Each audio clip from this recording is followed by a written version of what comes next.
Good morning, everybody. Welcome to the stream, and it's nice to have you guys here. It's good to have a good group of people at the start already.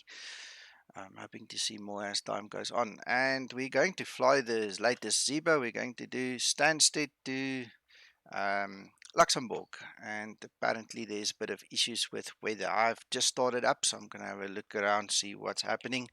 We've got a couple of guys on Discord with us, McTrying, Max Power, and Paul. Thank you guys for being here. Check that. Look at that fog problem. It's a fogging problem. Wow. I think you need to wipe your glasses. Yeah, a couple of times as you walk around there every 5 feet. Hello, Fossil. Guys, I'm just going to go to push to talk here on Discord quickly. Unless you don't mind me speaking to you guys and the stream sometime. How do you guys feel? Same time suits me. Okay, cool. Then we'll leave it I as that. don't have a problem. Okay, cool. All right. So, um, I spoke to a couple of guys in the week, and I know I had it on Twitch, so I'm going to show you something quickly. In ground handling, there's a little widget. Now, if you follow me on all my streams, you'll know I never use the widget. It's just something I've never done. And then Uncle John started talking about the limousine. You know, he doesn't like the idea that I'm driving up with a limousine. I think it's all in jest anyway. Don't take it too seriously. But with a widget, instead of using the control panel, which is this one over there, you guys would have seen me use that quite a bit. Good morning, Jose. Instead of using that one, it's and then fixing something in hindsight, it's much easier doing it this way. I just never really used this, so I started playing with it in the week, and it's much easier. So now I can have a full set, and depending on what I want to actually arrive at the aircraft, I can go and highlight them and then drive up. So by definition, now if I don't click my bus and my limo and those stairs, because we've got a jetway, they will not interfere. They'll just not come. So I just thought show you guys that while we are looking from the outside, and then we can go and open the appropriate doors. 5 and 6. Fossil, yeah. I knew it was there. I tried it once or twice. I didn't like it, and then I got off of it. I don't know why I didn't use it. And then it was just in the week. Maybe I got bored with the old way of doing it, and I needed a change. So there you go.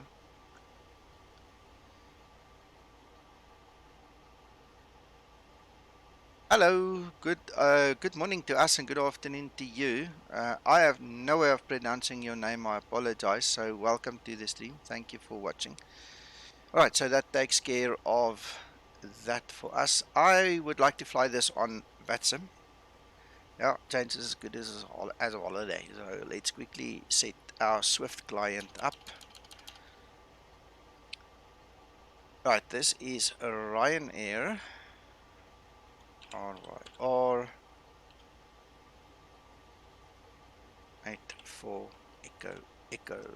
Good morning, Bob. Yeah, my friend, that is Chinese or Japanese to me. I can't read that. I'm sorry. Right, so Ryanair, that's done. That's done. I see the new version of Swift. I'm on the latest one, 9.3.9, whatever. It actually auto detects much better than the previous version of Swift, and that's a big plus point because you always had to select the 738, then the Ryanair. This one just picks it all up. Very nice. I'm going to connect and set up the flight plan. Let's actually bring it on screen here for you guys. Why not? Why not? Just an interesting van sim fact at the moment. Mm-hmm. There are 102 arrivals that have got plans to arrive at Sydney. Oh, at Sydney, yeah, for world flight. Oh, goodness.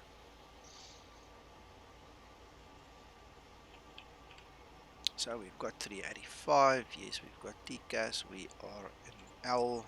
Advanced RNAV. That's right. Departure EGSS. I think our departure time should be about 09. Let's make it 20. Give ourselves enough time to operate If properly. you're quick, you can do it without any air traffic. We'll try. We'll try. Let's see. 290.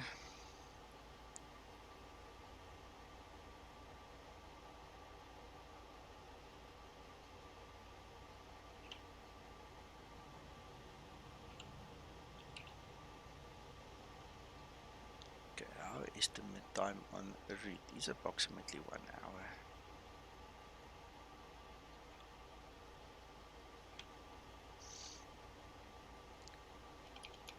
Fuel on board is 243. I'll just make it 240. EBCI, I think. Let's see. Alternate EBCI. Brussels.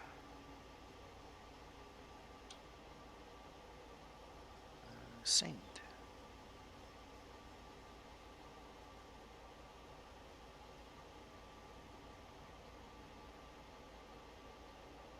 Right, let's quickly have a look at the traffic situation. Right, so that is us over there. Let's plot our route. It hasn't picked it up yet. Let's just wait for the update. Good morning, Yoki.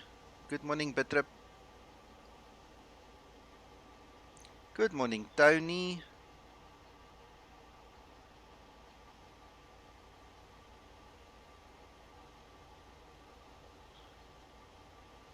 So we've got all the guys coming and going from Stansted. I'm just waiting for it to see my plan now.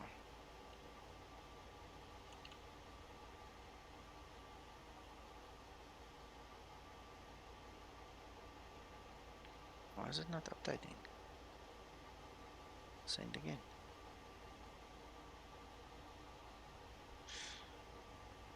Anyway, that will be our field of operation. Stansted over there and Brussels over there. So if we right click on Brussels, we can actually see we've got one inbound traffic except for me.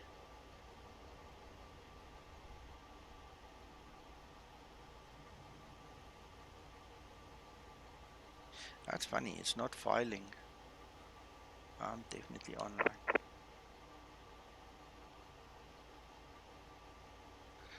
Right, let's continue. We'll worry about that later.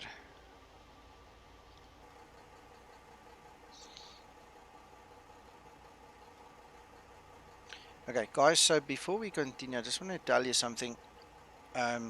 McTrying and my other colleagues here on Discord yesterday had a very long discussion about one of the errors we picked up in the Zeebo. And one of the things pertains specifically to the center fuel pumps. Now, what I'm doing is I'm updating my checklist. So give me 24 hours and then please go and re-download my checklist. I'm incorporating the actual FCOM usage of the center fuel pumps, and also I've changed some of the operation with the hydraulic pumps over there between system A and B, which has a direct influence on the RTO setup. There has been queries in the week because Zeebo has made it more real again and the guys can't seem to get the RTO going, so that will also be covered in the new checklist in the appropriate place, where we will then discuss the usage of system A and B. So if I don't do it exactly correct right now, don't worry about it. In the checklist it will be fixed, and then I'll use the proper procedures in the next stream. Good morning, Dwayne.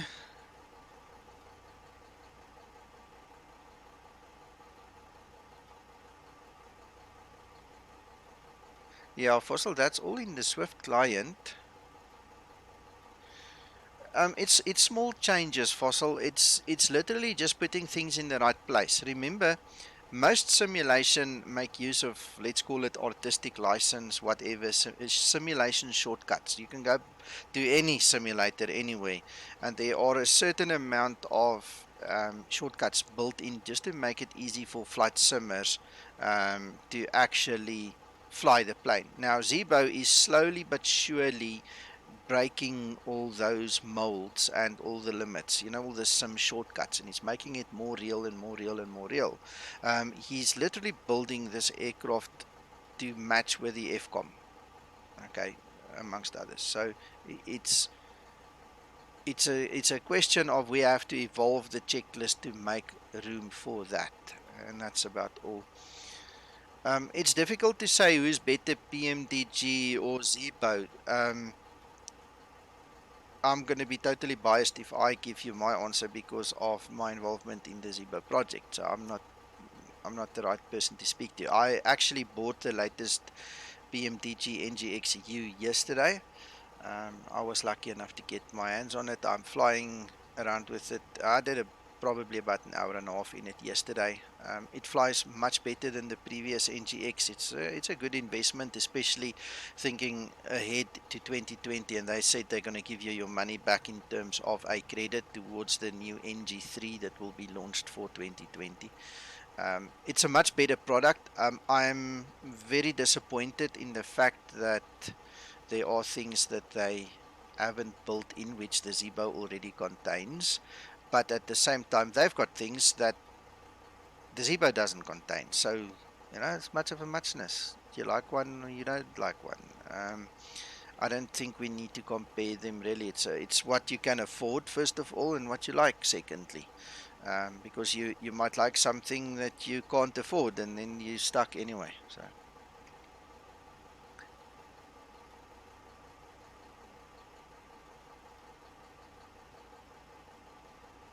I'm still not getting my flight plan. How on earth is that possible? Let me just close this utility and just reopen it. Maybe there's a hold up in that. I'm trying.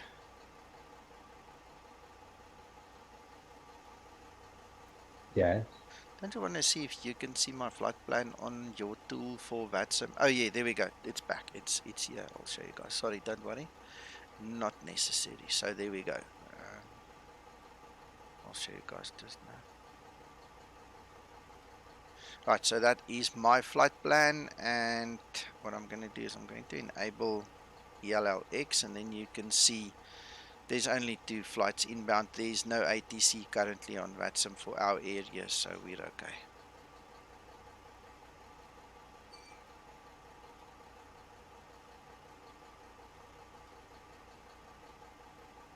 Oh, yeah. Oh, were you on his stream then? Awesome. Yeah, my buddy. Okay, so that takes care of the basics. Let's start the rest of the planning and everything that goes with that. I just want to go to the ATC screen in Swift so that we don't miss any messages.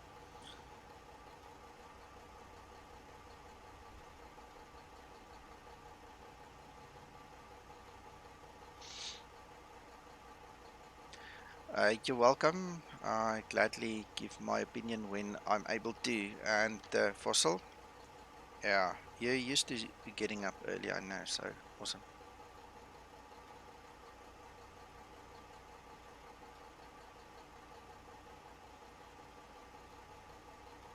I like that, Joe. That's a good answer.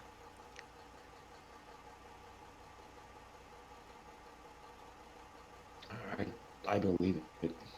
Yeah. I believe in the Zeebo. I spoke to Zeebo yesterday as well. If I look at the effort he's putting in, the speed at which he does things, no one else does it this way. He's absolutely unique in what he does and how he does it.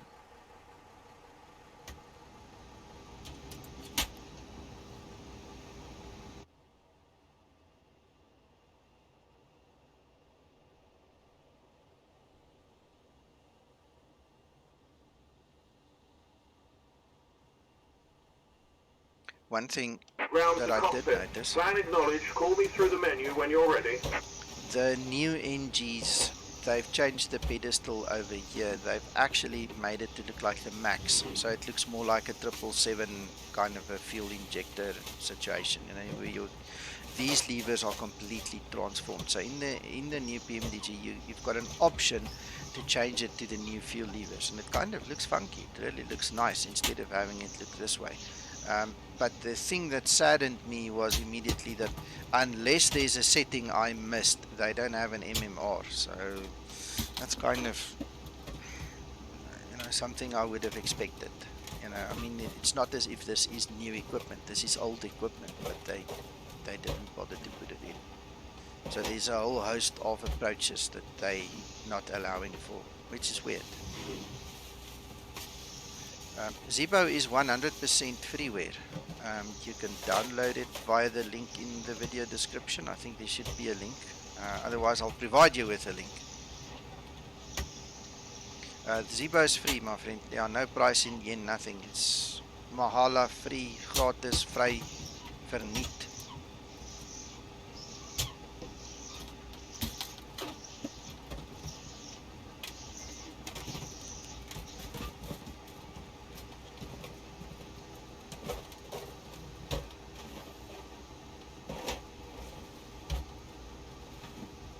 Let me actually get a link quickly for you guys. Okay, what I want you to do is I want you to use my installer guide, installation guide, when you guys install this, just to make sure that you guys install it properly. It is hosted on the official Zeebo forum, so it is officially recognized. There you go, that's the link. Download that. It's got all the links in there, as well as the whole installation procedure, so make sure you actually do it properly.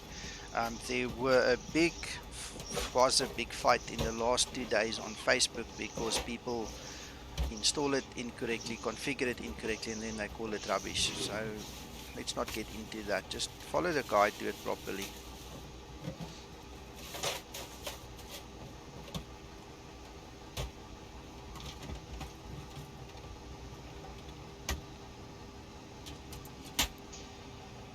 Right, Uncle John has just sent me a message. He's about to take off from Manchester and then he will join us. So he's obviously on a mission again. He needs some more hours for his next promotion. Thanks, Bob. And yeah, Johan, that's your old story that he's an alien. He's a good alien at least.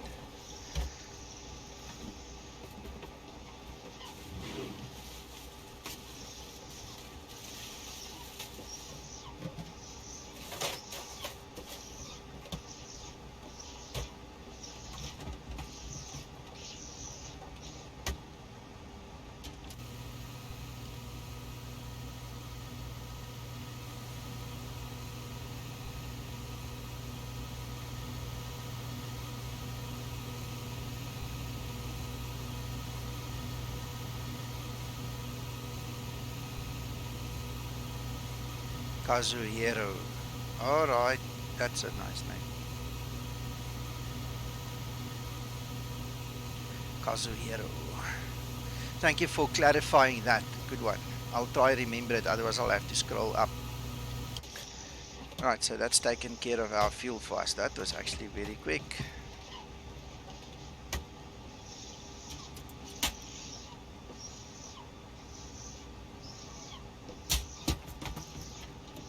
Parking brake, speed brake, flaps, reverses, thrusts, gear, lever, that's all done. Battery, power, emergency lights, nav lights, and then all the other lights.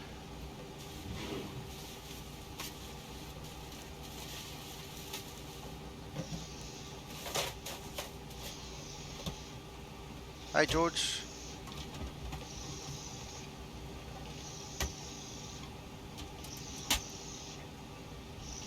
What a dark and dreary day with all the fog. By the way, I wanted to show you guys something. Some of you might have picked it up. I'll give you the link if you want to go and play with it. If you look at my display of my clock, you'll see it's different. This is not standard Zibo stuff. The display on the FMCs are different. The display on the MCB is different. The fonts and the color on the radios are different. The overhead, the pressurization display is different.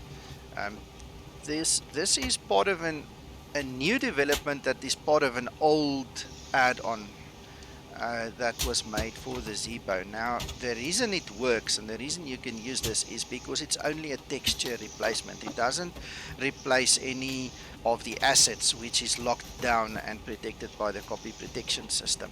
And I was playing, there's a whole host. Some of them have got 4 different versions, some of them have got 6 different versions of different display that you can change the Zeebo to. And I kind of settled on this version.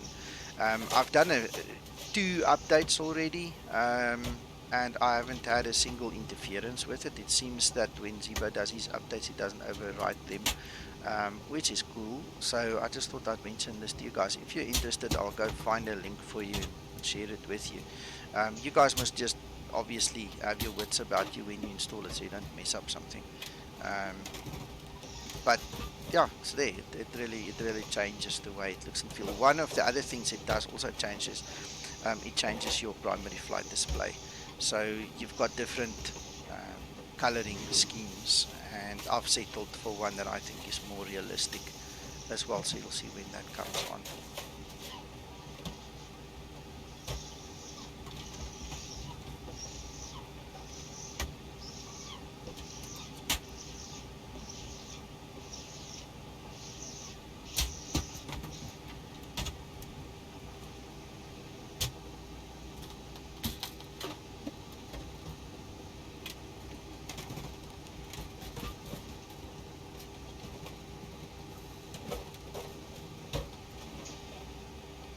Okay, hang tight. Let me grab it for you.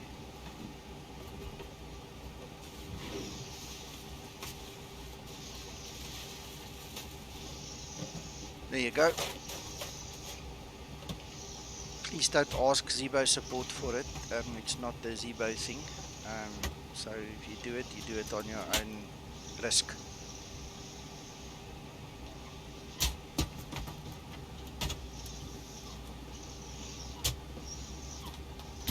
Yeah, George, I've got the same attitude. I've resisted for many months because I know that some part of this mod has been available for a long time. I resisted, and a couple of days ago I thought, you know what, let's just give it a try.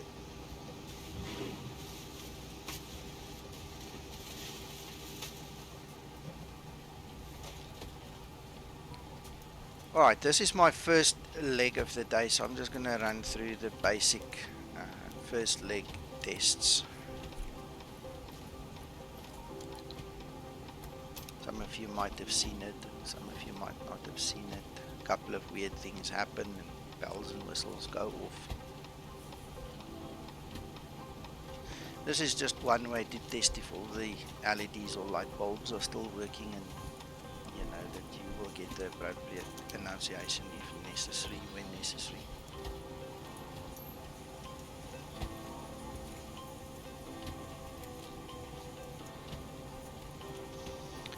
Pleasure.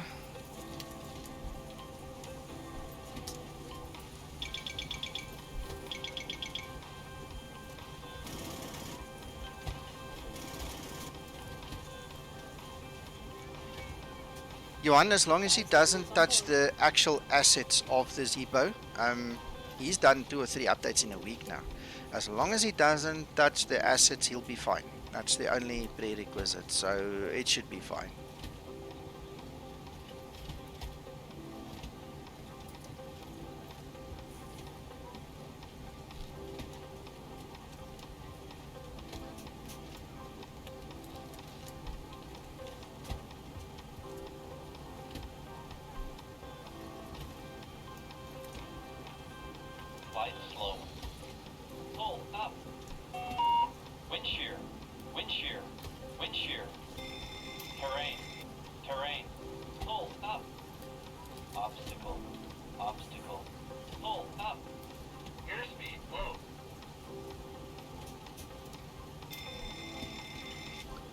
Okay, for those of you that have tried it in the past, this is also something that Zibo changed. You cannot do a TCAS test if your IRS has not been aligned. And I've just realized I never switched my Ryanair VA client on. I better do that, otherwise I'm going to fly a Ryanair flight and not get any recognition. So let's do that.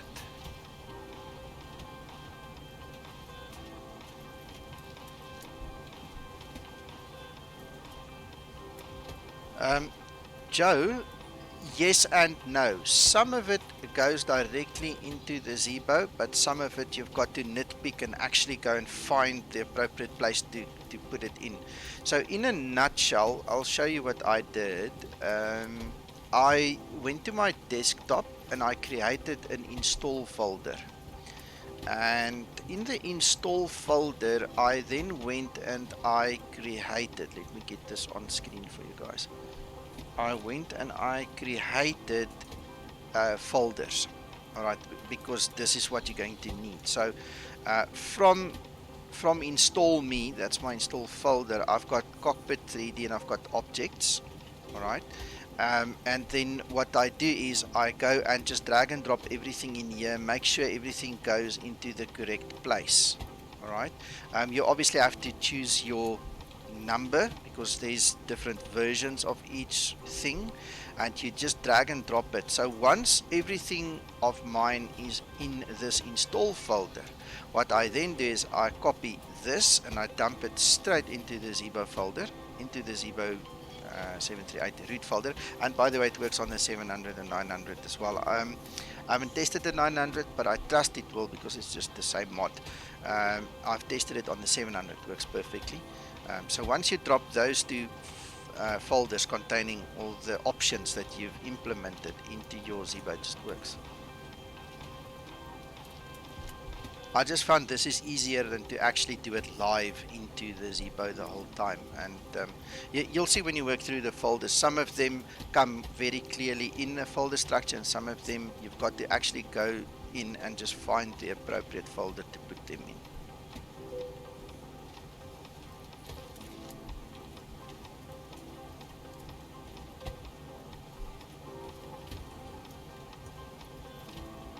Right, I'm just starting my client here quickly. Alright, so that means we're going to file that for Ryanair. We can get going. Hello, John.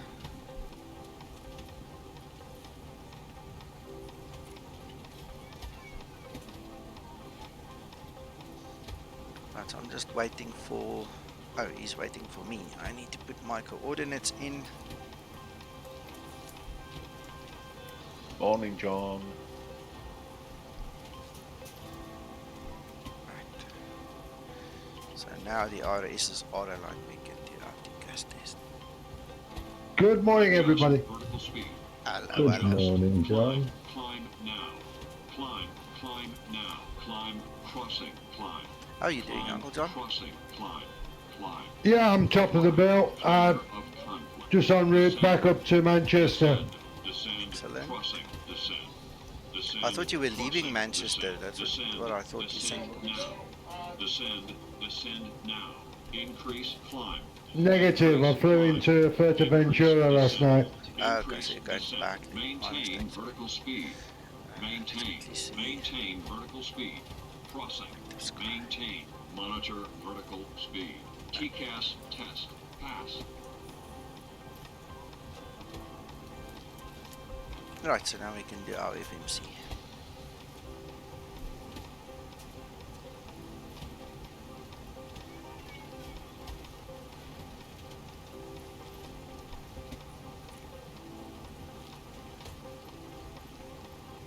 And you didn't have the issue with your aircraft again with the center tanks, eh? Spot on there, Nicker. Okay. And when I took off this morning, I left the centre tanks off until I took off. Okay. I actually spoke to McTrying and Joe earlier.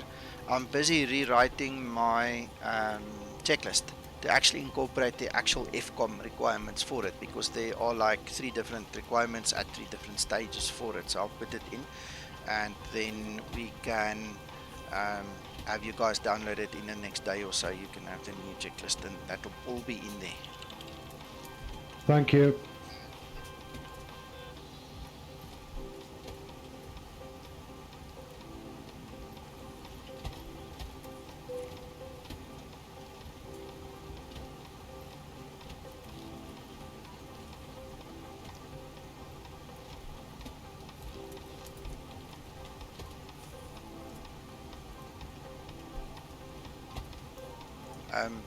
Uncle John, Yes, sir. apparently your volume is a bit low. I'm going to try and do it here for you. Hold a second. Okay, say something. Count to 5 again. 1, 2, 3, 4, 5. How's that, guys? Joe, is that better? Yeah, I think that's better. Thank you. Bitrip, there's just one thing I need to mention quickly. You cannot use the experimental flight model in 11.40 with the Zeebo. It will break the Zeebo. It's a long story, don't worry about it, just trust me. I had a long chat with Twixter. He's made various posts on various platforms already about it. You will break the Zeebo, so don't complain if you do that. Just stay away from the experimental flight model, please. Then you will be 100% fine. Just a small side issue. Are we eradicated this new information with regards to it? It's confirmed it is the C-172, not the Boeing 747. No, we haven't, and I haven't heard from Zibo about it. He's not phased, so I'm not phased. We'll leave it at that. I'm not going to change what the team has decided on many months ago. Just leave it at that, Uncle John. Okay. I just think it's going to cause confusion. If it happens again, I will certainly make a roar about it. Okay.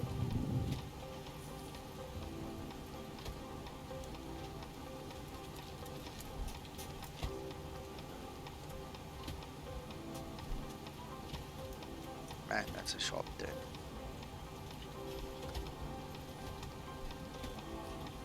I presume in real world the ATC will actually give you a much better turn than that, but we'll just slow down. Neutral traffic, and S85, we are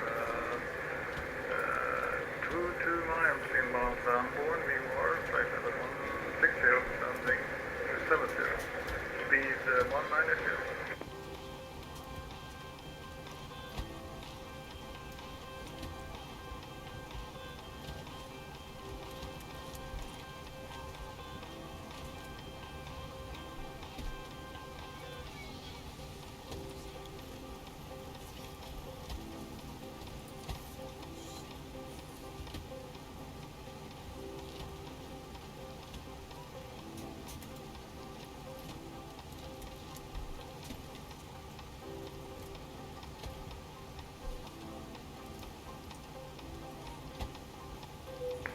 Canadian 505, how many miles from Lima Alpha Mike?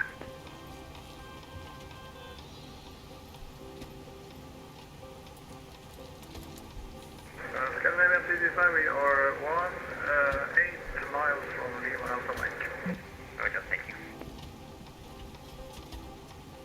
Right, so we are at 0 degrees, which is going to be interesting because that calls for...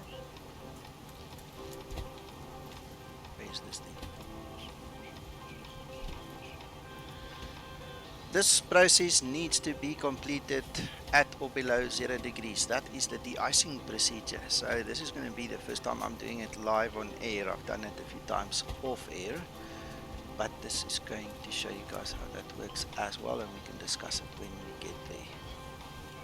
Right, that will be the next thing once we pass there. Right, UCL temperature, Takeoff 37. Takeoff 2.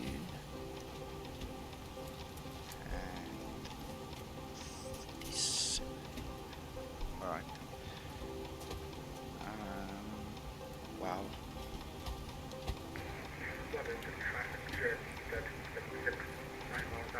I'm actually going to put it to climb. Okay, what's going to happen, the way it works here is there's a 6,000 foot limit. Hydrotraffic after Lima Alpha Mike will take left heading 240 for Alice approach on meeting 7 left. Sorry, when the ATC speaks up, I'm just going to remain quiet. Okay, we're only going to climb to 290 and the flight's short, so I don't want to miss and now out we are on that. descending to 5,000 feet.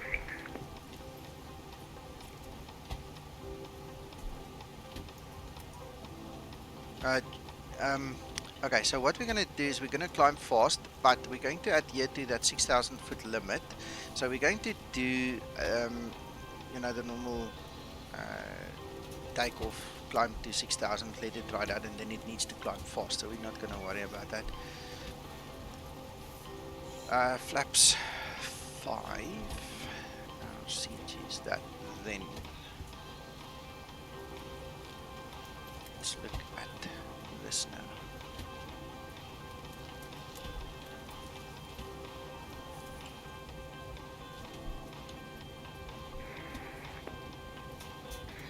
Traffic to Heathrow, now we're after Lima Alpha Mike, we are turning left heading 240 for ILF approach on the east to 7 left. Alright, what I'm going to do is I'm just going And to with that, quickly Canadian kill. 65, we have 10 miles inbound Lima Alpha Mike. So we will be number 2. Just kill the radio, we don't need the interference now, we'll worry about it when we get there. Alright, so we've got the winds, then we need the runway slope. Okay, so...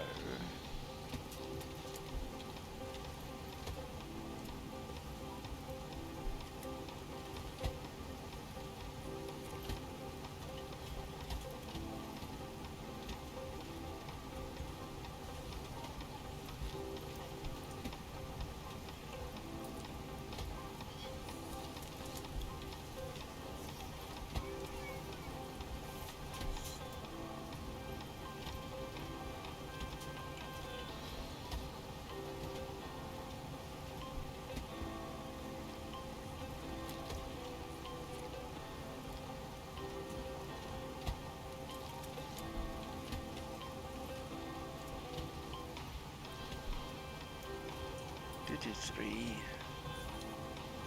we'll do a cutback takeoff anyway.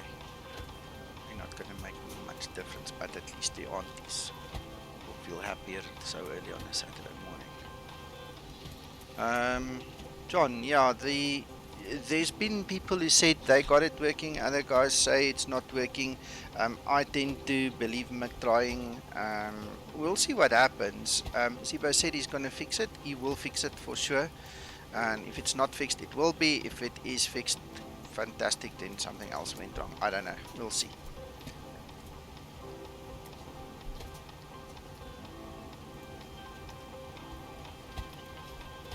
I think the main thing, like I said to somebody earlier on Facebook, because he said it's very disappointing, it wasn't fixed for him either. And I said, well, it will be more disappointing if you read my fix and you don't implement it. You know, I mean, I told you how to avoid crashing the Zeebo. There is a temporary fix for it. I told you how to do it. So it's going to be much more disappointing for me if you don't do what I ask you to do. And that's what I'm going to do this morning. I'm going to implement that. I'm not going to go any lower than 100. No, don't go lower than 200. Do not go lower than 200 kilograms. If you go lower than 200 kilograms on your center tank, you're running the risk of the engine's flaring out. So don't do it. Don't use 200 as your limit.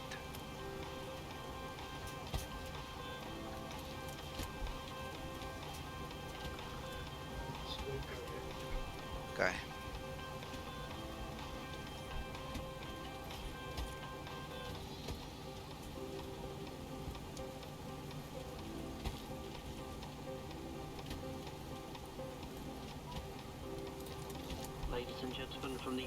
Right, we're on 11 minutes. We've got 9 more minutes to kill. That's one of the reasons I'm really going slow now. So we're just going to take it slow.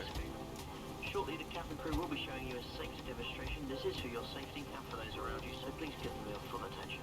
Once again, Joe, flight simmers, And in the real world, I used to, if the center tanks go below, well, if it runs empty, it automatically switches to the fuel tanks. Now, there's a small bug in the Zeebo at this point in time. It doesn't. It kills the engines and kicks off the generators. Okay, so realistically speaking, if you leave 200 kilograms in the center tank and you switch the center fuel tanks off, you will not hit the bug. It simply ignores it and it goes through because that's normal operation.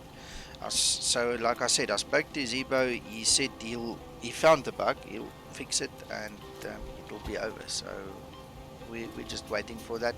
If it's happened, it hasn't happened for everybody. That's the strange thing. I don't think it's fully implemented yet, which means it will come out in the next fix. It will be fixed. And then the procedure should be that once we get to a low level in fuel, the caution fuel like you see over there should come on. You should simply reach up, switch off those two fuel pumps over there, and it will be normal operation as is. Okay, so that's where we're at now. We'll see how it changes in the future.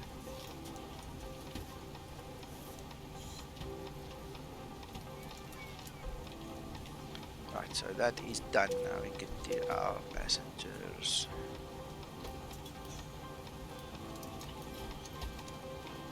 Ladies and gentlemen, you'll see the seatbelts lights flash on and off. It's also an indication for you to actually make sure that your seatbelt is securely fastened and ready for departure. I've got a question, if I can ask about if there are any special procedures with the fog. I think it's not really in my field of expertise to tell you if there is any specific ones. It's not like we're landing, we're taking off into it.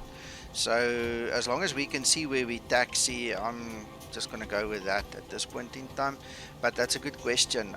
I'll have to read up on it if there's any real world specifics related to that.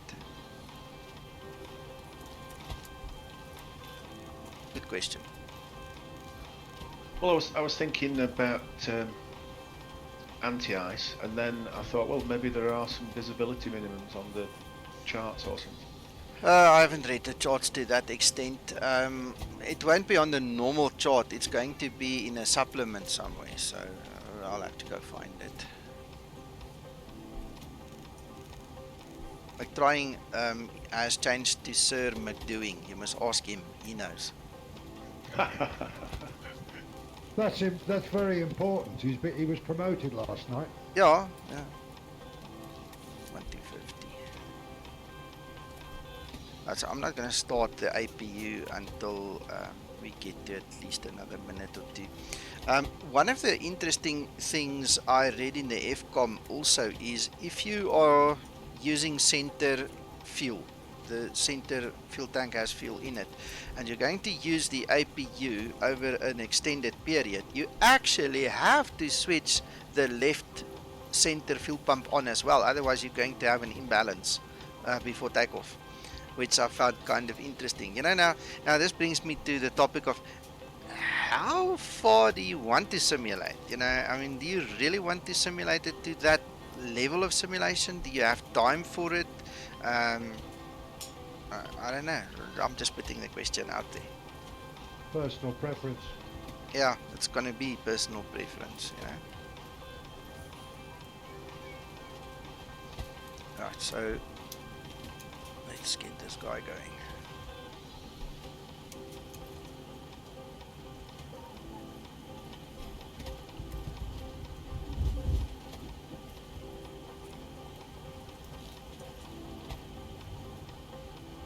Echo, Lima, X-ray, airport information, Juliet 0850, Zulu, weather, wind 217, at 6, visibility.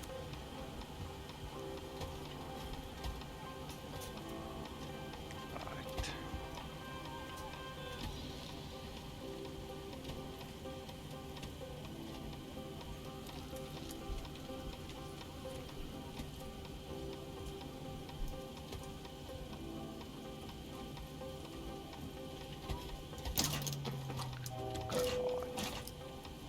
Not what I wanted.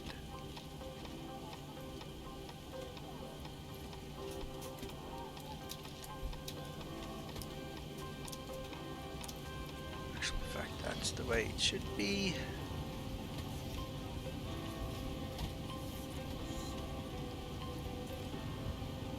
Let's see, pressure is okay. Right, we've got that switch on auto. Heathrow traffic, Scandinavian 55, established localized runway system left.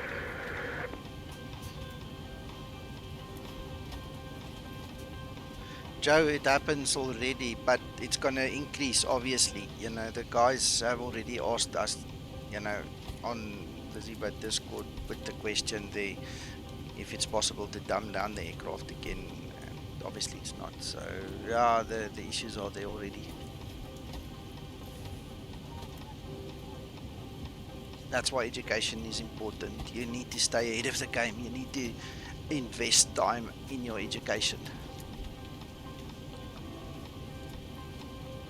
I'm just reading through the checklist, making sure that I've got everything so far.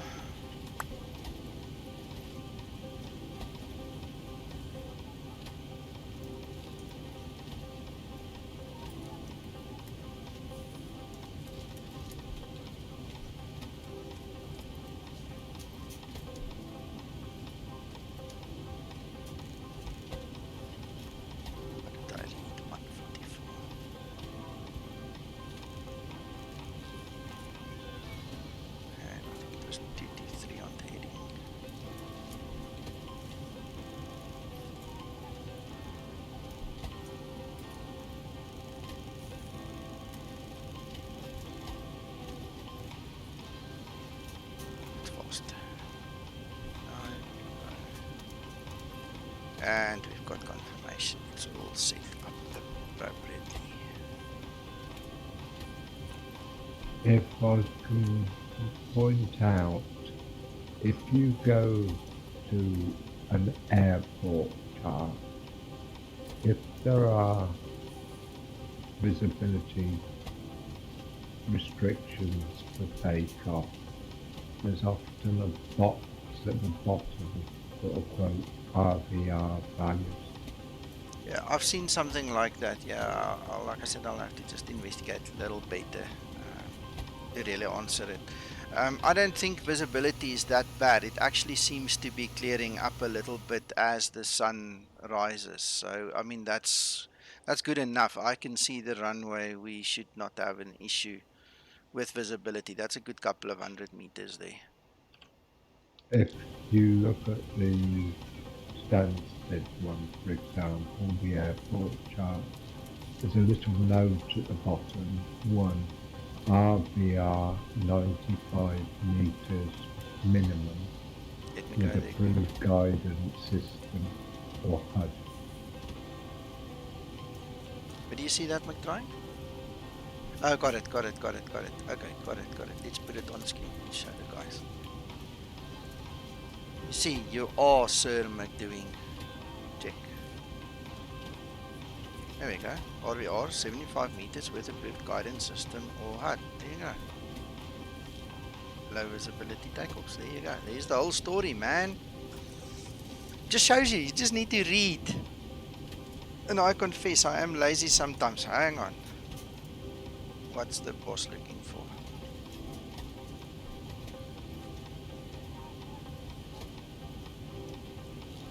Well, there's a lot of stuff on that I don't understand.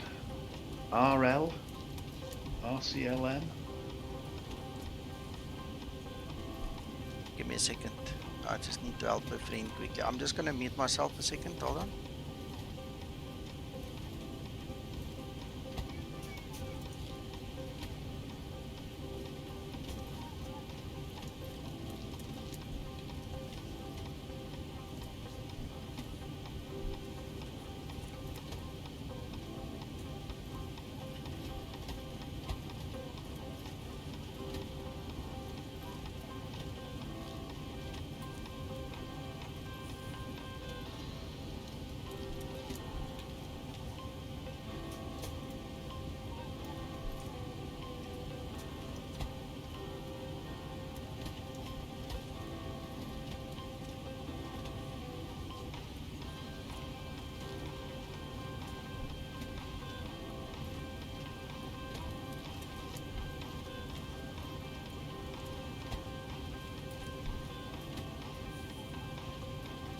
Alright guys, sorry about that. I'm back.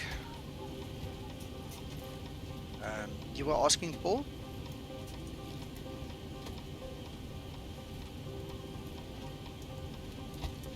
Paul?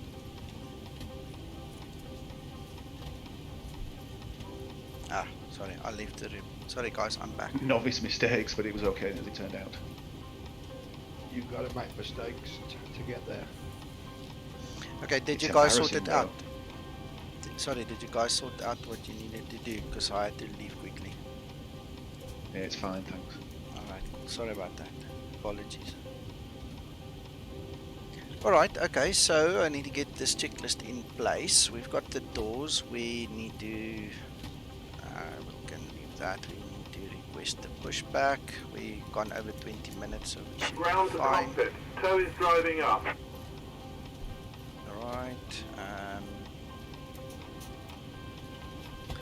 Then we have our fuel pumps that needs to go on. Right, there's nothing in center fuel pump, we don't care. Alright, then one of the interesting things is you need to be careful. If you switch on system A, you can interfere with your pushback, so you don't do that. You need to switch on system B. Alright, so you can at least have brakes. So that's okay then. Let's see if our RTO will actually engage now. There we go, so brakes are working, it's all energized. Okay, all doors and hatches are closed, ready to connect. Right, in the new checklist I will elaborate a little bit more on system A and B as well, guys. A very warm welcome on board this flight. To ensure our quick and on-time departure, we kindly ask you to move along the cabin aisle as quickly as possible. And once you found your seat, please step into your seating area to let the other passengers through. You can store your hand luggage either under the seat in front of you or in the overhead compartments provided. Please keep emergency exits clear at all times. I would like to remind you that nothing... Right, so left and right back goes off. Isolation valve goes to auto. So connected and bypass pin inserted. Release parking brake. Starting pushback and you may start engines. Alright, because of the temperature, I'm still going to do the anti-icing, although we are at 1 degree. 1 degree is not going to kill the bank. I'm still going to call the anti-ice trucks and all, and one of the things that you need to remember is you shouldn't start your engines until that's finished, so we're not going to start our engines.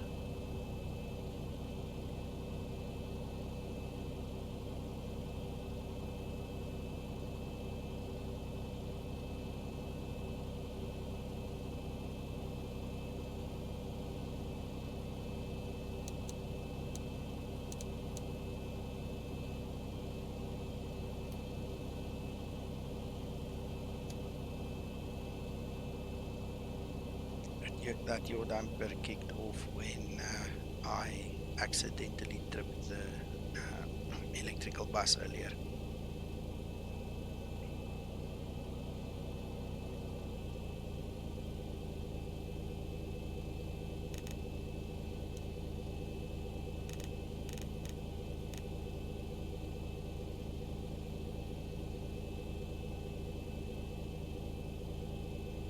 Operation complete. Set parking brake.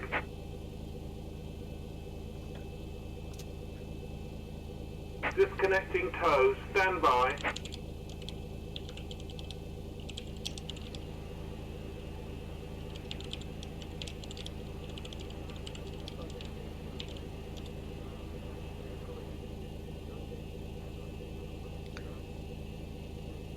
Alright, so we have set our parking brake and we're just going to wait for this guy to clear off and then we're going to call our icing trucks.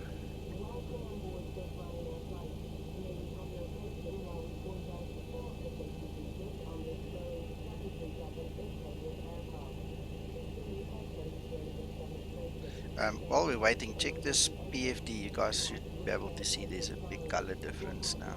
Cell is disconnected and bypass pin has been removed. Hand signal on the left. We'll see you next time and have a safe flight.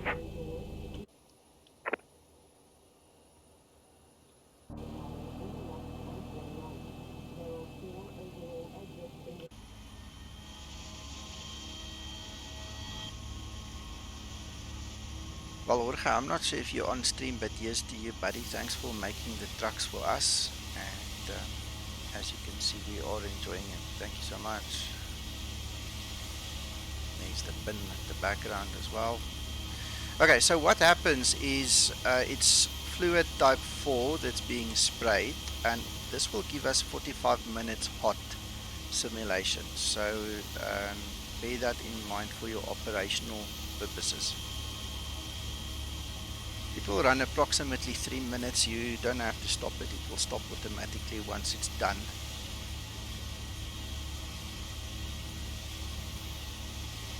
Fantastic, Eric.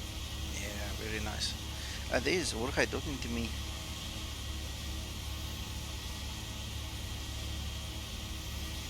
Well, he's up and about.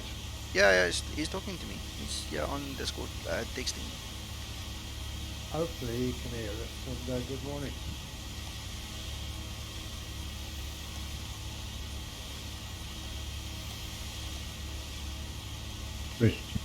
Christian's waiting to be dragged in. So. Oh, getting in now.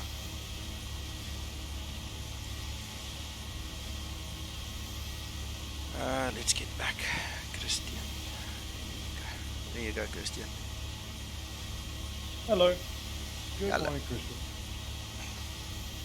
Hello, very good morning to you, sir. It's an evening here, but good morning.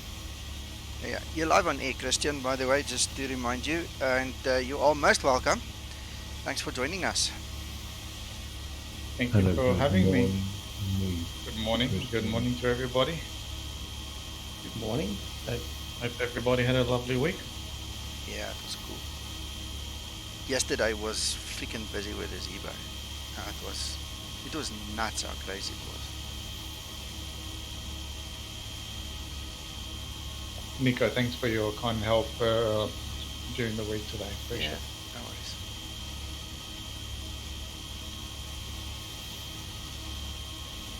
Can this de-icing happen anywhere you like? Yes and no. It is supposed to be restricted to not be done in a gate. All right. Specific area. Yeah, certain airports have specific de-icing areas. The problem is getting sometimes to that area, okay, first of all, and also I don't know what scenery you use, so I can't tell you which scenery will support it or not. So my mean in between, as you guys can see, it's done now, so we've got 45 minutes hot, is the best place for me to do it is just to push like I did, then do it and then continue, unless there is a specific SOP at the airport that requires me to do it somewhere else. This is just how I'm gonna do it, you know, so I don't know. If you want to know what Stansted is, if you go to airport briefing 30.141P4, the icing procedures are there. Yeah, it should all be somewhere on the charts or in the supplements. It should all be there. All right, let me just quickly start these engines because otherwise... I mean, you're not doing anything wrong. But, yeah. Well, while you're doing that, I'll read it out. So okay, hold on. Just hold a second before you do that. George Camp, sorry, I missed your question. I'll answer you this way. Go to the Ryanair Discord. That's where the support is now done, it seems. Go speak to the guys, let them sort it out for you, because I know that they have completed the transfer of the data. So if they lost your information, go speak to them on Discord and let them just reinstate you and give you back what you've lost. That's the best advice. Okay, make trying, go for it. De-icing, remote de-icing. Remote de-icing is only available to operators who have a pre-agreement with Stansted Airport Limited. Flight crew should notify ATC that remote de-icing will be required prior to aircraft pushback via data link where available. Flight crew shall continuously contact their respective handling agent to request remote de-icing. And there are 2 parking pad areas for doing de-icing. Okay. Yeah, that's going to change and differ between airport and so on. So if we, that's obviously real world. Now, if we talk simulation, as far as I know, there's a limit on doing it in a gate. All right. Some gates I've actually had it work. Some gates I have not had it work. The best place for me to do it is right where I did it just now in the simulation. So that's why I showed it that way. The main worries these days is the de-icing fluid that goes onto the ground ends up in the wastewater. On a de-icing pad, it's controlled and filled. Yeah, true. But then again, it's not really that harmful. We actually had a discussion. What am I doing? I'm an idiot. Sorry, guys, I'm not concentrating. We had a discussion. Alex, who is part of our members that was online with us yesterday, he's got a doctor's degree. He's a PhD in chemical engineering, and he was actually telling us the composition of the de-icing fluid, and it's not really as harmful as you think it is. You know, the greenies with their emotional response obviously make it worse than it is. So you need to speak to Alex to just get that composition again. I don't think, you know, anything that is used in excess is good in any way, no matter if it's harmful or not, but it's not as harmful as people think it is. That's all I'm trying to say.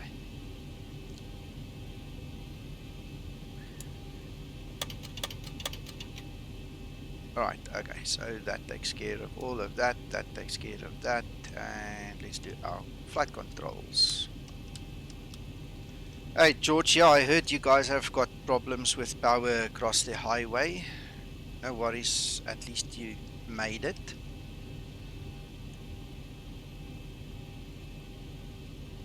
Right, so let's have a look, see where we are at.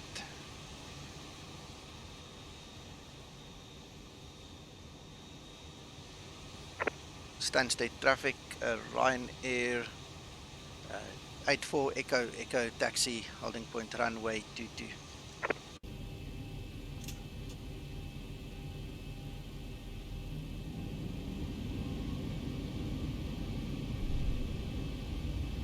Nico, when you get a chance, I do have a question when you're in the cruise.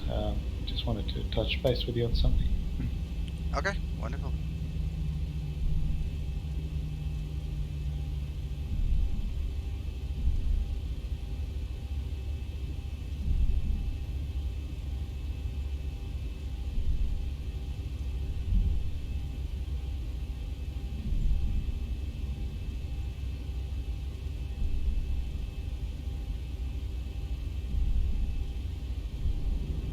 And I think this will help everybody with the A to Z training if everyone is interested.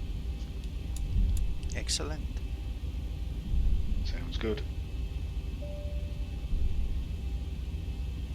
I think I know the answer, but I just wanted to double check what the Zeebo model is capable of doing with regards to departure.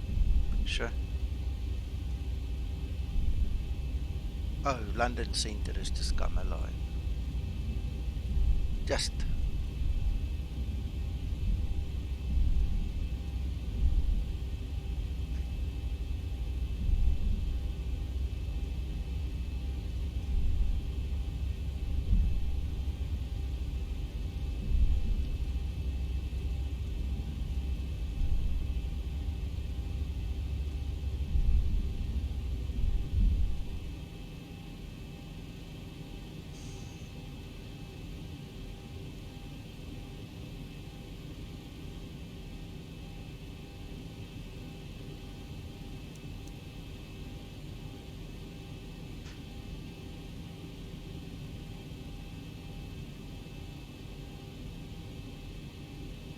I suppose I fall under him. Let's have a look, see.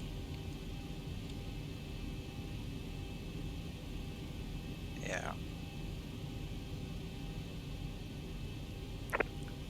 London Centre, good morning, Ryanair 84 Echo at Stansted, holding short runway 22, ready for takeoff. Do we need to ask you for clearance, sir? for London, good morning. I don't control Stansted, only Heathrow and Gatwick. Just monitor Unicom 122.8, please. Thank you, Unicom 122.8, Ryanair 84 Echo Echo. Oh, that's awesome.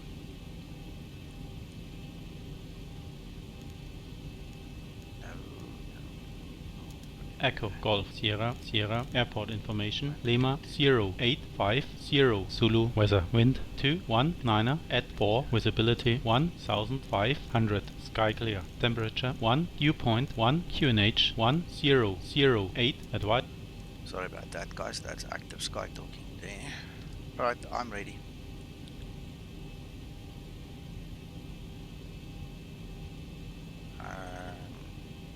Joe, the ATC comes through on my normal headset, and if you can hear the guys on Discord, can you hear the guys on Discord? Can you hear yourself when you speak?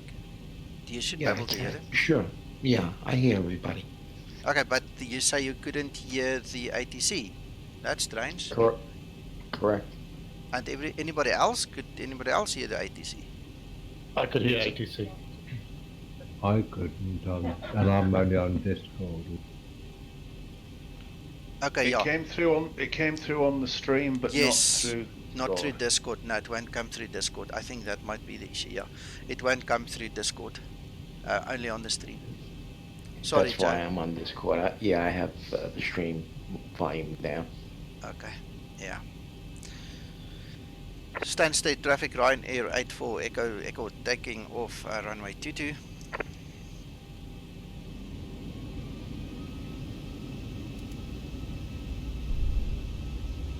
Approaching 22.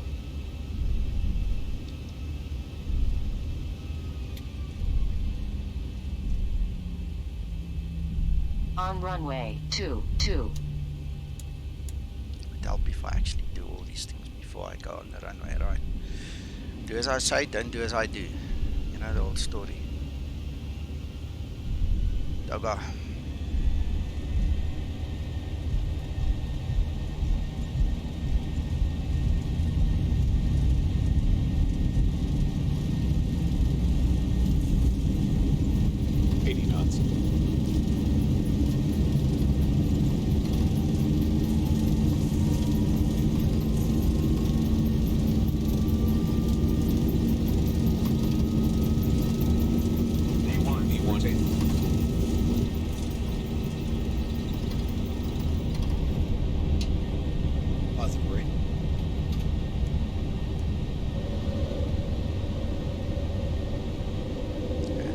Up 400. Come on, day. There we go. That was very nice.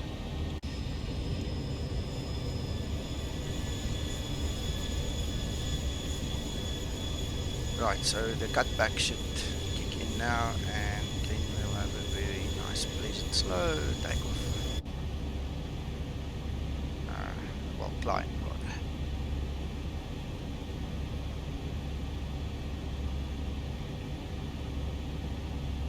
What, you worried about the old ladies?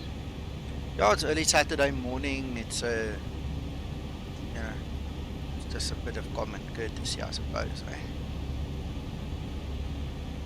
Don't want their curlers popping out of their hair so early in the morning.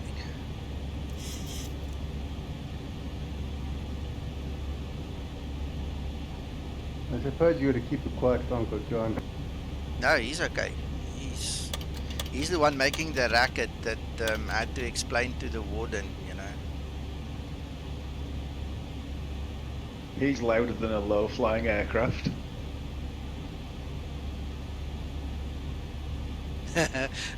Bob, what are you asking when the FA comes in? Bob, she usually does that after you activate your beacon light. If you follow my checklist, there are certain triggers that will trigger events, and the beacon light is one of them. She comes and she says to have a good flight. I think that's the first one. Then she closes the door and she walks away. Then the other one, the last one, I'm not sure. just shows you how my scatterbrain works. I'm not sure if you're referring to the last one, but there is another trigger, which is the wing light. The moment you switch the wing light on, the captain says to the cabin, prepare for takeoff, basically, and then the woman comes back and she says, okay, everybody is okay, you can go now, whatever the exact wording might be. Gee whiz, I don't know this off by heart, sorry. So, but you get the idea. So the first trigger would be the beacon light, and the second trigger is the wing light. So if you go to your configure, I think it's under here, under general. No, obviously not. Let's have a look. Just bear with me. We'll just quickly read through them.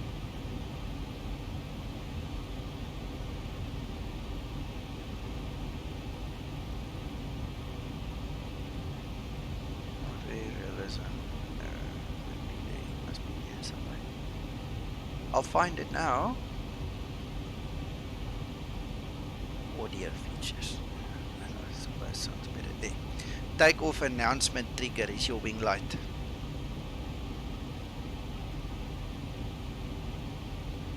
That's cool, Jose. Alright, so your first trigger will be the beacon. That's still on the ground. That will close the door for you and she'll tell you to have a good flight. And your last one is this one under audio features, your takeoff announcement trigger. If you hit the wing light, like I've got here, or you can set it to your position. I prefer wing light. You know, then she'll also tell you that she's ready to go.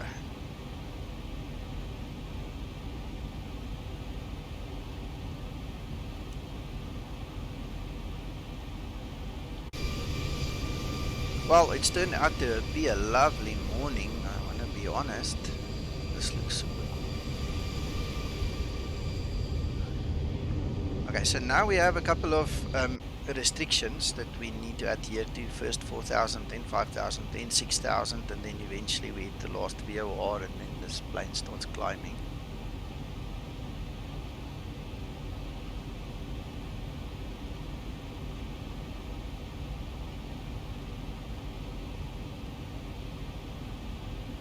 What was your first 45 minutes of the stream? Oh, talking a lot of nonsense and valuable information all in between. That's difficult to say. We discussed issues with the checklist, and we discussed the center fuel tank issue. Oh, that's good, because hopefully it will still be available once it's... Yeah, just remember, if the stream goes over 2 hours on YouTube, it takes almost 3 hours for it to render the whole thing again and to tie up the chat and everything. So if you come back within 3 hours, you might not have the full stream or the chat, you know, the text married into it. This I have noticed before. What? That, that issue, yeah. Yeah, that I have noticed that the chat sort of like stops and all of a sudden no. In the beginning, I tell you what, when I just started streaming, I didn't have a mentor. Nobody taught me. I had to learn the hard way, trial and error and so on. I freaked out the first once or twice it happened and I couldn't figure it out. By the third time I was obviously now schooled in it. I understood what was happening. But it freaked me out. I went and double checked all the settings. It was crazy.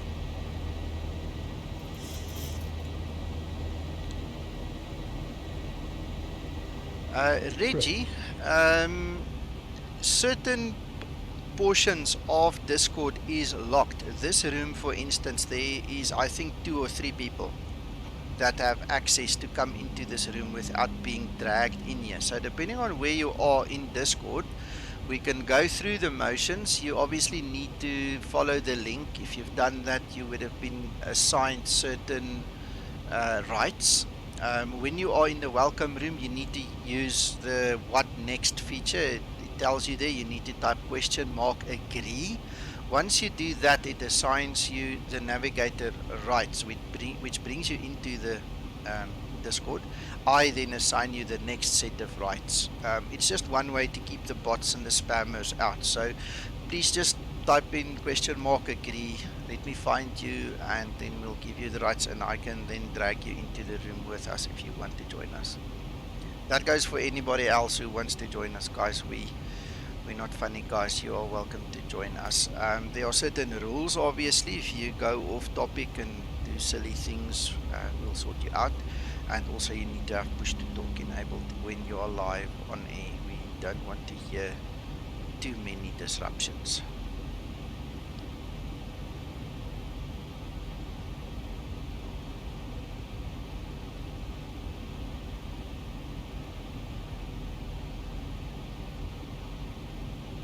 Some news for you, Dean.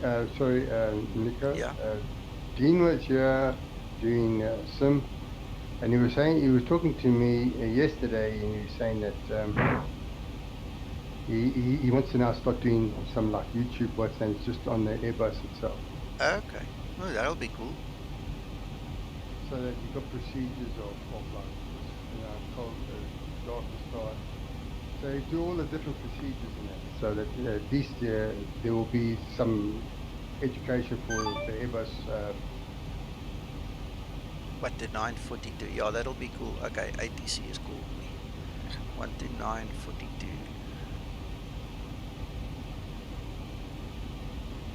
Morning, Kev. Morning, John. How's you, sir? I'm fine. How are you? Top of the bill, like everybody else. That is good to hear. It's good to.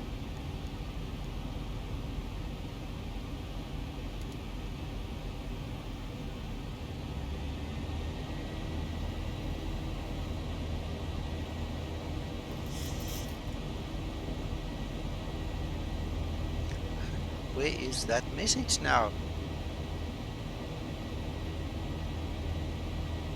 Please go. Okay, that's London Center. Just get my call signed. I can't remember these things, man.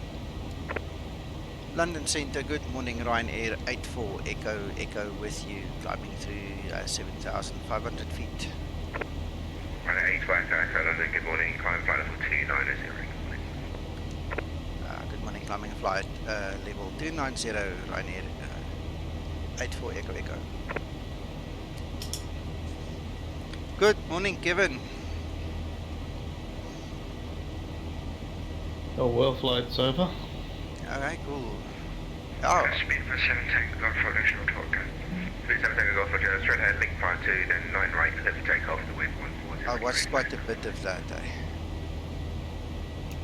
Looking 52 and then scenario right, clear for takeoff, speed 7 Tango Golf. All ground delivery had 30-60 parts out of cans earlier before, so yeah, they got their work cut out for them. Some people had to park in the grass, unfortunately, because there's no available gates. Wow. Sydney had 103 arrivals and that's still running flights. Wow.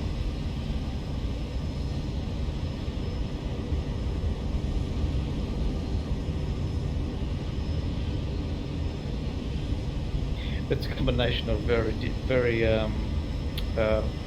different ATC positions. So you have probably 30 people looking after Sydney area, so it shouldn't be that hard. But the problem is coordination. That'll be the problem. You know?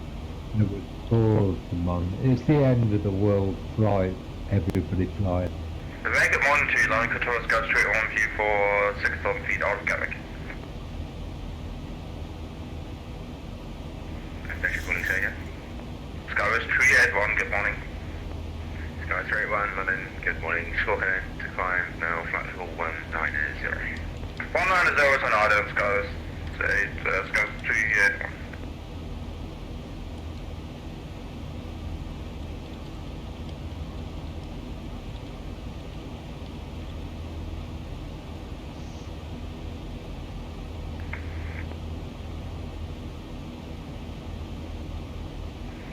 London, speed 50 Golf, stand 544. Nico, don't forget about me. I do want to ask one question. I might help the reply increase. Stand 544, push, start a Okay. Let me know when you Yeah. increase. Clear for push and start, speed 50 Golf, thank you. Yeah, no, increase, no rush. Good morning, Tom Jet 230 with you, 4,000 feet approaching Midhurst. Tom Jet 230, London, good morning, squawk at end, route direct, Launa, on flight level 330.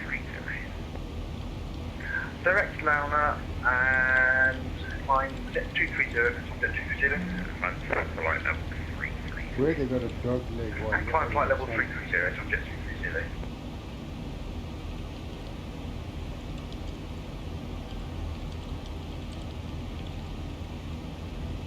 Runway 8 work, Echo, redirect KONAN.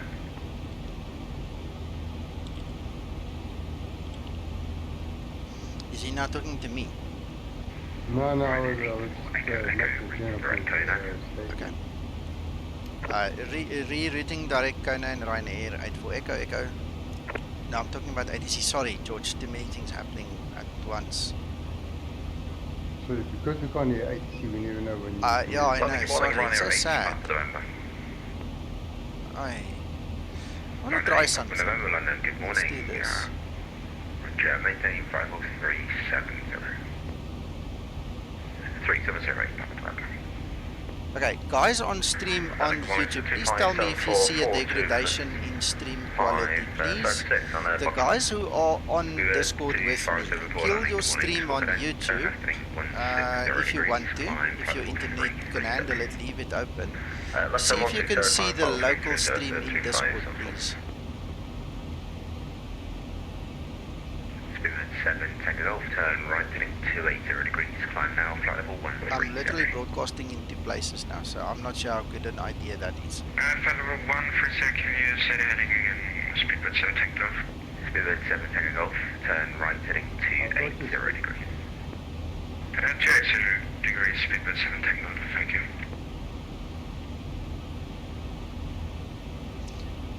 Sorry, George, can you hear it now on Discord? Yeah, I can hear the engines. I can hear what you would be hearing on YouTube. Okay, but you won't be, you see, it's still not going to work. Yeah, it's not going to work, no. Because I cannot share what I hear in my headset. That's the problem. Sorry, guys. Sorry about that. Shame, that. Yeah, sorry.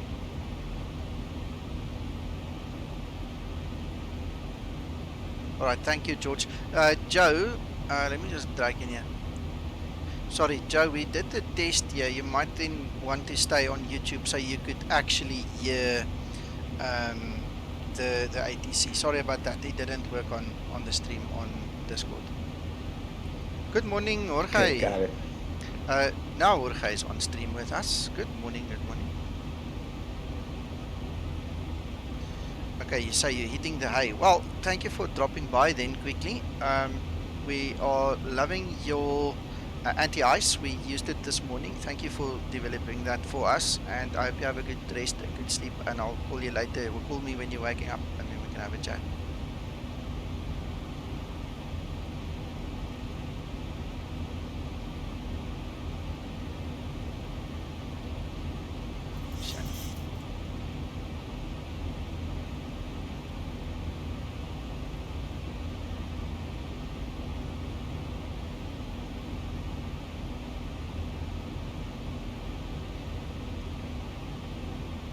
Sugar 2574, Zibo navigation direct down.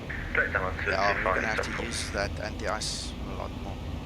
Hello, Result 7093 with you climbing out of Gatwick, 3000 feet now. Springman 7093, London, good morning, squawk at end, climb platform 250. 250 on squawk guidance, Result 7093. Excellent, thanks Claudia, well dealt, thanks for Uncle Johnny sends regards to you and the crew. Everybody on the Discord and etc. Likewise, Kenneth, thank you. over to Unicom 122.8, have a wonderful day, bye bye, Speedbird 7 Takeoff.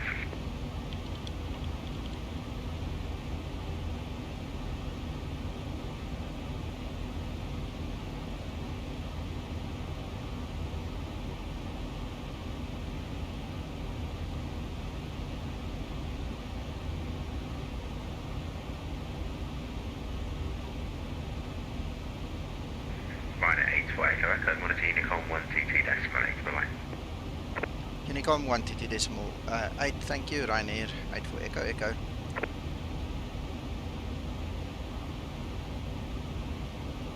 Oh, that was short and sweet. Ooh, that sounds cool. Glad to have you back, man. Glad to have it in route.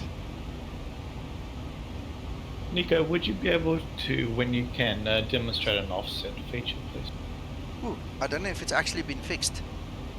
That's the other thing. Let's see. Is that your question? Let's have a look. No, it's one of my questions. Alright, I'm not familiar with the procedure. I did it once. Can you just talk me through it, how you would do it, and let's see if it works. Offset, there we go. Let offsets. Stand by. Let me follow up for real world scenario one. Okay, fly and offset 3 nautical miles to the right. Okay, so do we put R03 or something like that? You put R3.0 and then it will prompt you for some sort of waypoint. R3.0. That's yeah, then we have a waypoint. Yeah, that's the thing. I'm not saying this in PMDG. PMDG is different from this. From version. this one. Yeah. We don't get that start waypoint endpoint. We just say if the ATC says fly an offset 3 nautical miles to the right, it will fly. It will actually draw the line 3 nautical miles to the right of where you're actually flying. Whereas now, this one is actually asking you where's your start and where's your finish. Yes, so I'm not sure what to do here.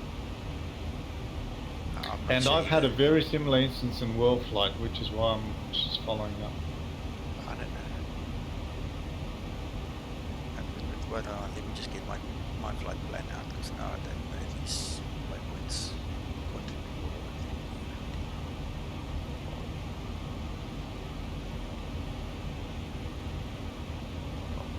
It's just something that I think everybody should be familiar with in case we do encounter some sort of ATC which says have fly an offset, for example. We need to be familiar with this phraseology and what it means. Well, okay. So even if you execute that won't do anything. Okay. Well, that's the problem. We'll see when we get to Verdi. I don't think. I don't know. Yeah, that's not showing. If you look at your route, that's actually not showing an offset. Yeah. There's no offset. There should be a little green dash line showing you deviating from your current weight. But it didn't do that. No. Which is one of my questions, which I wanted to ask you. How does Zeebo model this? Can I be honest with you? I don't know, number one. Number two, I'll ask Zeebo. And number three, I've got it in the back of my mind that this was working, which means that this is a feature that was taken offline for another reason that we are not privileged to know.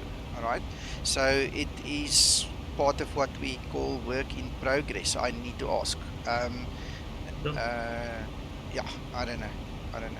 No problem. That's fine. It's just something that, coming from PMDG background, which is what I've been doing the last 3 years, and to Zeebo, I was assuming that this would be taken into consideration. But obviously, it's work in progress. That's okay. No problem. Thank you. Yeah, no worries. Okay, ask your question because I am now in. Okay, before you do that, let me just respond to the guys on the stream. Then you ask a question because I'm in Greece now. George, no, there is no way. Zeebo is the animator currently, and he needs to animate the trucks and stuff, and I think you understand he's just way too busy doing other things, so none of the trucks, even the fuel truck, is animated. Maybe Jorge can do that later on, I'm not sure, but that's something for the future. And Ferdi, good morning, nice to see you here. I don't know how far south you are at this point in time. I'm just coming to Luxembourg, I'm not going all the way to Malelane. Alright, okay, Kristen, your story, you ask your story. Can I just butt in? I suppose, why? Go. Yeah, go for it. I'm convinced I've seen Flight Deck to Sim do an offset in the Zibo. Very possible. Somewhere in my memory. Very possible. Sure You know what? it's a Zibo? Yeah, I'm not sure. 70%. Yeah, I'm not sure. Don't know. I definitely saw the same thing. Yeah, I think it was Q8 Pilot. I'm busy checking it out. It's just that I was also given an offset during world flight, that's all, and I said unable, require vectors. So that was another thing that caught me. So I thought I'd raise it. I'm sure it's implemented, but as you said, Nico, it might be hidden or something that we're not familiar with. Yeah, I don't know. We'll have to find out. Okay, so I'm not sure what the weather is doing down there, so let's have a listen. 1, 2, 3.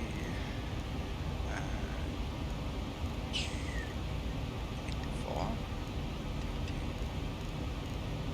Anyway, Nico, I'm so sorry to trouble, but I thought it'd be very, very important to raise that because if you're online, you need to understand what that means. Of course.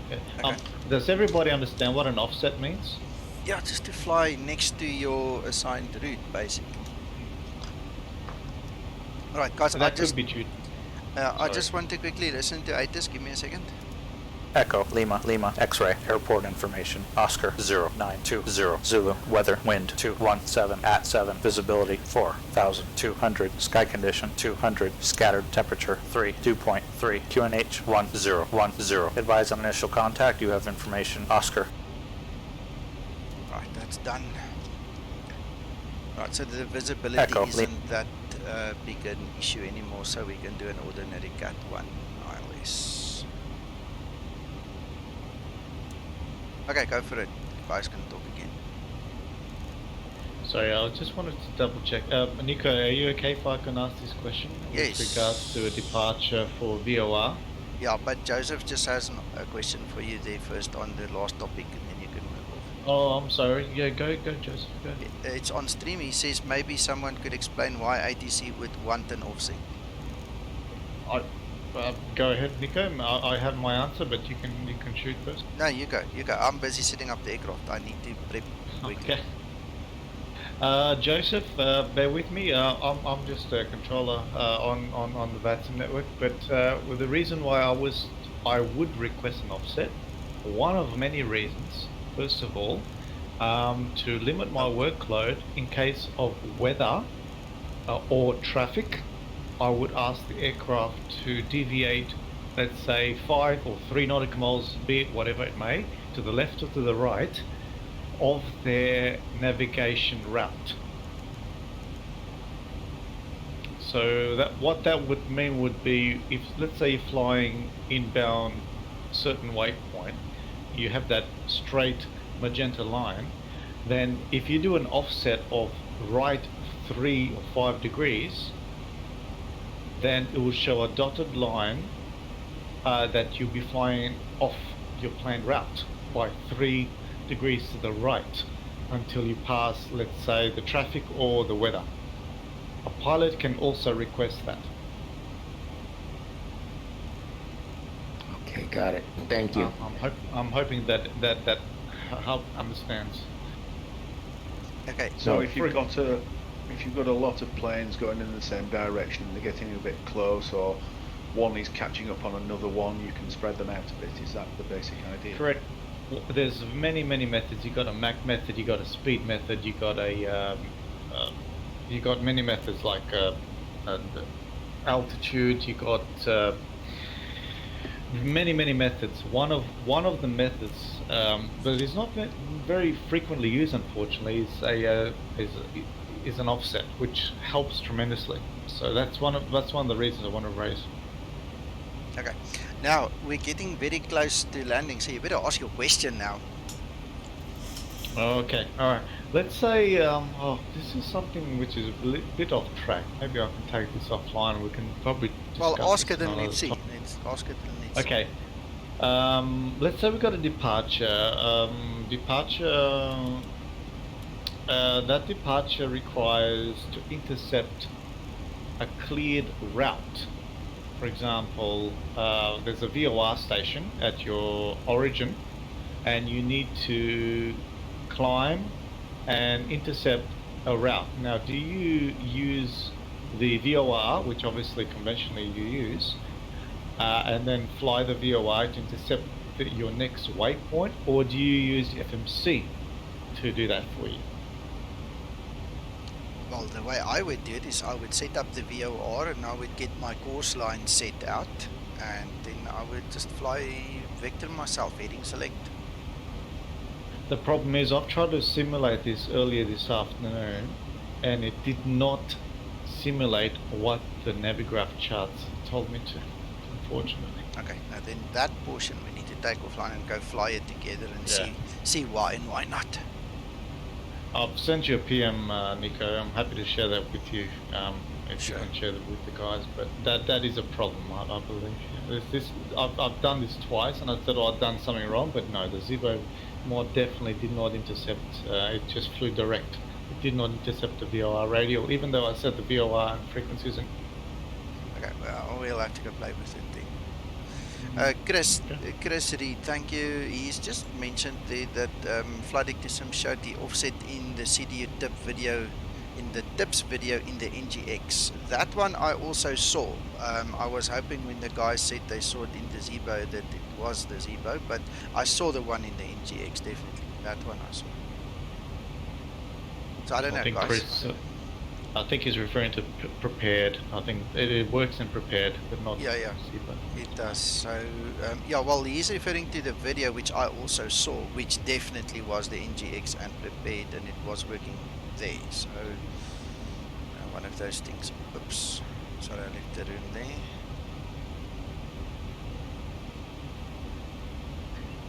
Right, well, we're going to descend to 3,000 feet. We've set up everything that we needed to set up. Our displays, everything's done. I'm not going to worry about the winds. I'm just going to relax a little bit on the descent here.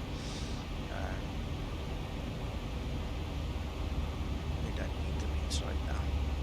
There it's slowing down, so it's quickly assist with speed brakes. How do you determine your approach speeds?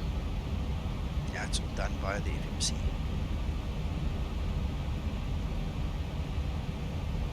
If I want to be splitting hairs, let's show the guys. If I want to oh, come on. Go down. Sorry, I don't know why I've got a frame rate issue again here in this area this morning. It happened last week as well. Right, so in terms of where we're going to be and where we at, there's usually about a 500 kilogram difference. So if I go to my init and I change 61.8 minus the 500, which is then 61.3, you can actually get it more accurate. See, then we get our speeds from that. That's as easy as that. I don't usually work out that 500 kilograms and the 1 knot difference. It makes to me as muchness. But that's how I get my ones.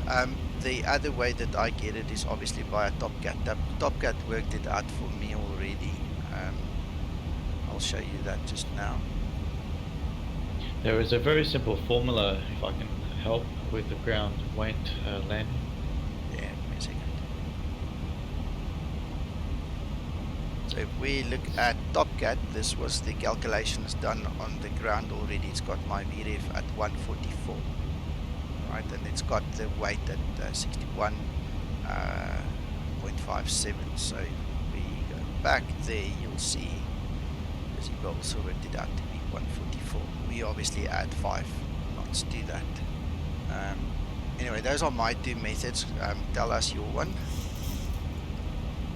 I basically look at the current gross weight. What is your current gross weight? Yeah. And then you deduct that from the difference between the current fuel weight and the arrival fuel. That will estimate, and I say estimate, your landing weight. Yeah, okay, got it. Which should be very similar. Yeah, yeah. If you want to calculate the difference. Or there's another method which I can share with you. No, it's not necessary. No, that's fine. That's fine. Can I just come in? Yeah. Suggest another way you might get the offset distance. It all depends on the wind and the weight, so Yeah. that all changes dynamically. That's the fun part of it. Yeah. McTrying here, what's your story? Tell us. Go to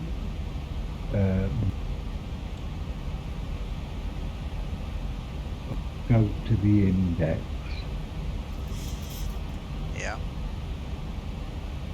And on the bottom left, you've got an offset button. Yeah. And it doesn't ask for waypoints. Click that offset. Well, I did, and it does ask for waypoints. This is the whole thing we showed earlier. Well, it's the same way. Well, when you're on the ground, it doesn't ask for waypoints. Interesting. Or you're on the ground then. Yeah, the other method would be to take your estimated arrival fuel and then add that to the zero fuel weight that you have, and that'll be also your gross weight on arrival. That's another method. There's two ways of doing it. Sure. I'm not sure which one is accurate. There's two ways. Again, it's just an estimate. Good morning, Bruno. Sorry, we've been so busy. Good morning.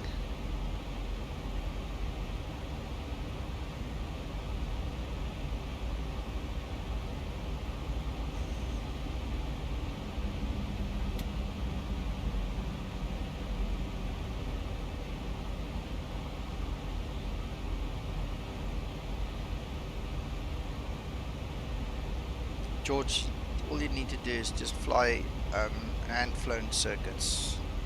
Go pick an airport and just fly this thing by hand over and over and over. You'll get the hang of it soon enough. Going back to that offset, I'm looking at the FCOM, and it looks like Zeebo is set up as per the FCOM. Yeah. Zibo works strictly according to the FCOM. If you find something else in a different simulation, they use it differently. It's usually a sim shortcut, unless they've got a different version of an FCOM. I don't know. The one we have is very, very strict, and this aircraft's worked out, made strictly to it.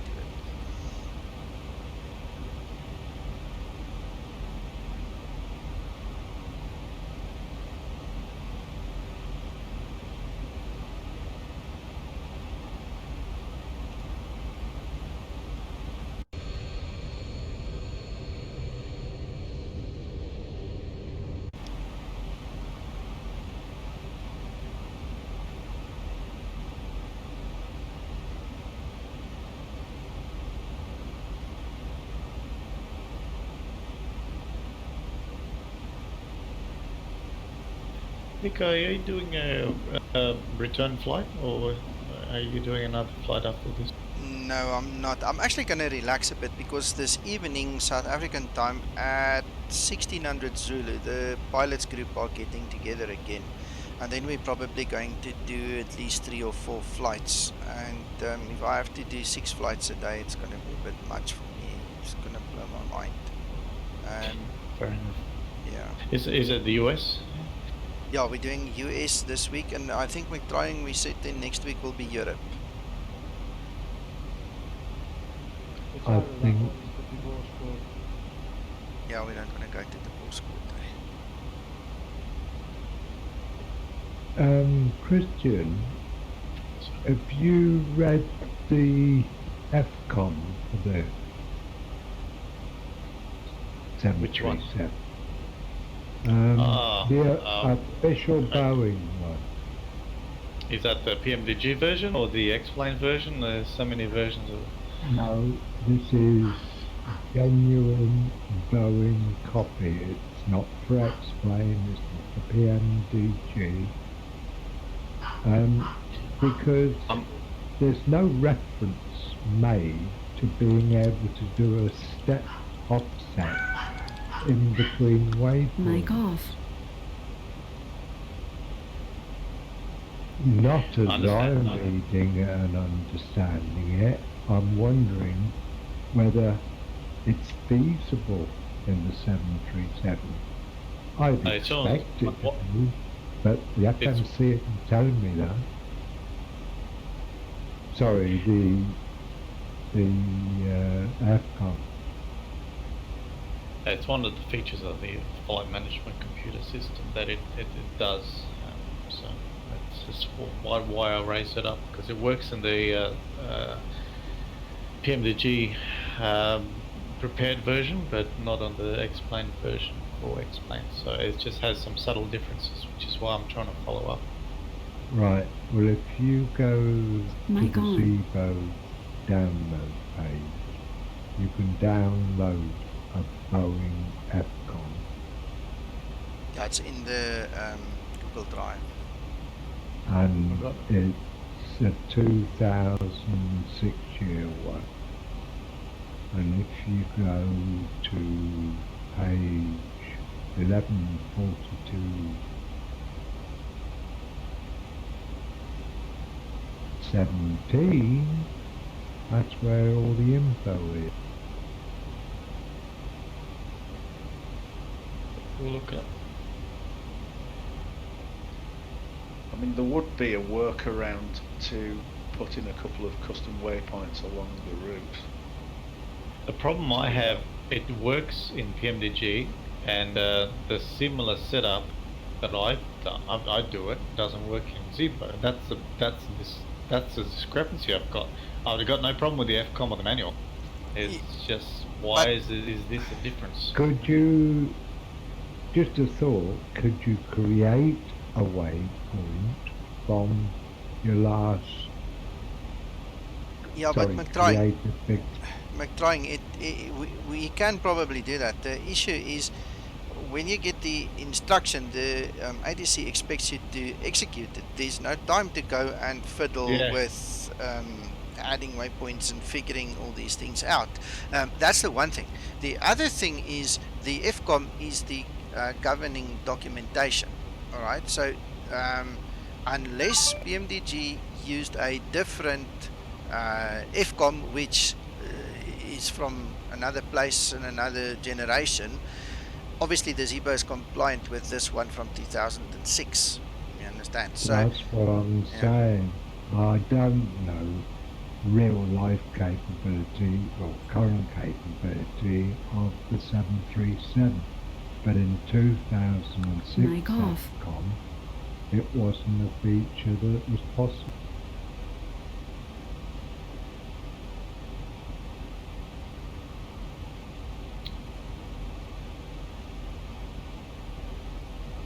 I mean, I might be misinterpreting it. That's why I pointed it out, and somebody else can read it. I'm hitching that the way to do it in the Zeebo mode might be a little bit slightly different from the PMG version. That's what I'm thinking. I think it does work, but I'm not sure if it's correctly done. I mean, no, it's easy to understand. It's very easy to understand. Listen carefully what I'm saying. And Chris Reed also said it here, right? And now I've got ATC contacting me, so I'm just going to disconnect. I really don't have time for this as well. The issue that we have here is PMDG probably used an FCOM, let's just call it for argument's sake 2005. They've got their version of the FMC software is now called 2005. Zeebo is using 2006. His version of the software is called 2006. Zeebo is compliant with the FCOM from 2006. PMDG from 2005, or it could be whatever else. All right. So yes, there's a difference. The governing document is the FCOM. It's not a question of the one's right, the one's wrong. It's different because the FCOM is different. Understand? So it's not a question of one's right, one's wrong. They do things differently because at that point in time in history, Boeing did it differently. So that's actually how easy it is. Totally agree with you, Nico. Yeah, it's. I'm just saying that we know Zibo's based around that issue. Yeah. We don't know which FCOM PMDG used, if any, for that matter. We don't know that.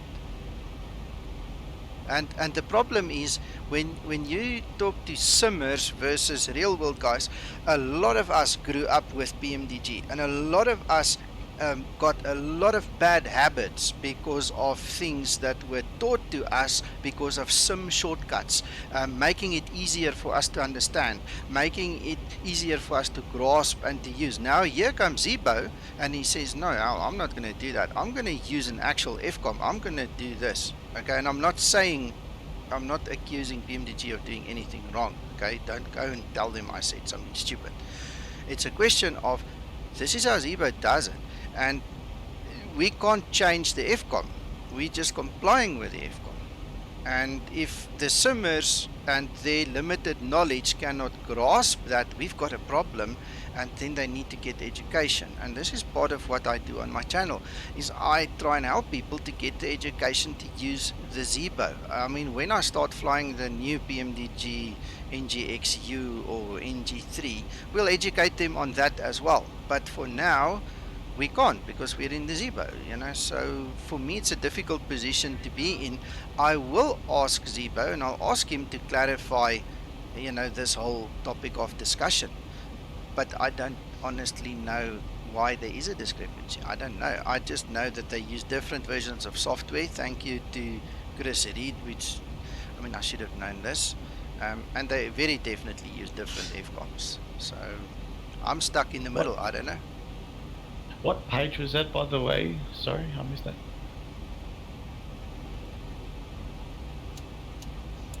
Page 114217. What? 11? What was it? 11? 114217, or if you want it in whole numbers, 1623. Have you got the 1830 page? What? I'm looking at the actual 737 flight crew training manual. No, you get the FCOM. Oh, I'm looking at your OneDrive, sir. Have I got the wrong one? No, not the OneDrive. You need to go to the Google Drive, Zeebo's Google Drive.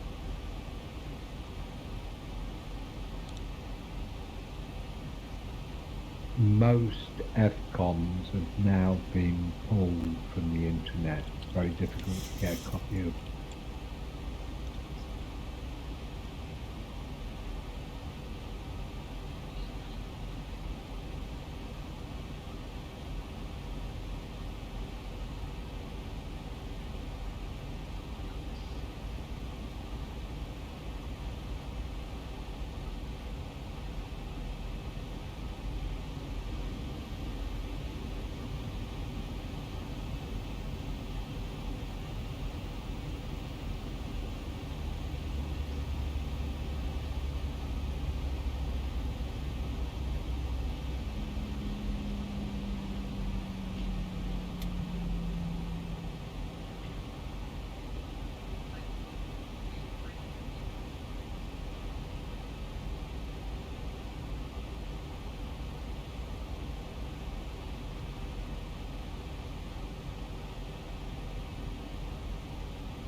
Alex is waiting in the FBO.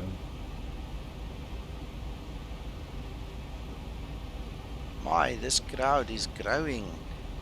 Hello, Alex. Good morning, Good morning, Mohammed.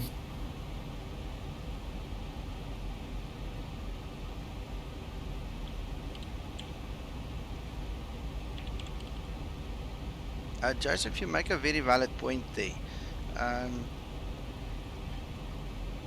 Not everybody wants to learn to that depth. I've asked the question in this very stream earlier on. To what depth do you want to simulate? Not, it's got to be a user choice. The guys need to work out what they want to simulate or not.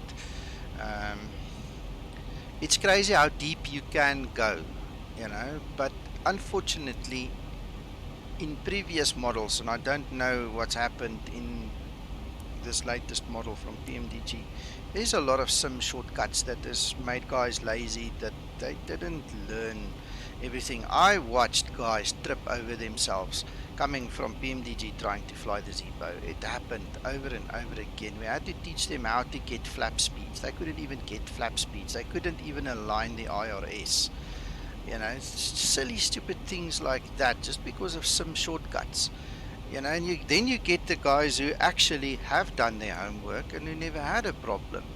And this is the difference between guys who study and guys who don't study. And this is why I'm on a mission to try and educate people. You know, I'd love to help everybody to understand these things, to learn them, but not everybody's willing either.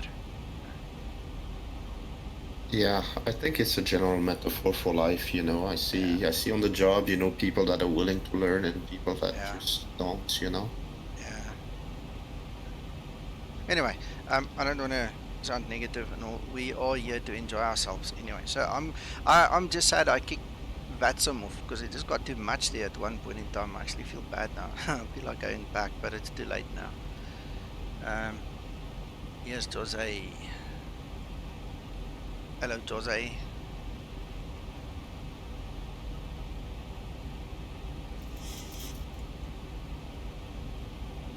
Hello, everyone. Thanks for having me. You're welcome. Hello, Joseph. Hello. Good morning.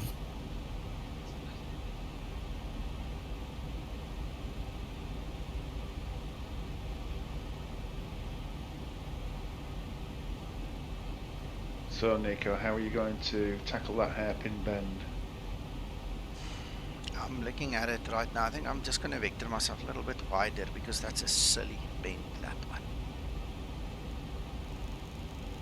Yeah, you could do a 45, 180, just switch to heading mode and do a procedure turn.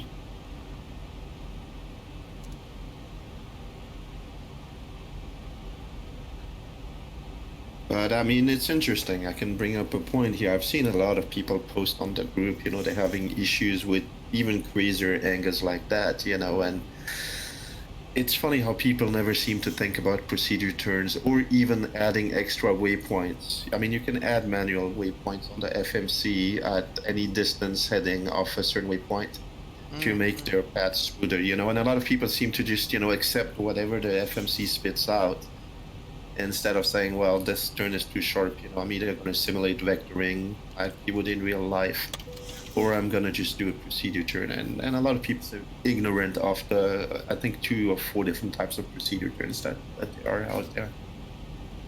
Yeah, I was just thinking about, is there a way of dragging a PPOS into it and making a way?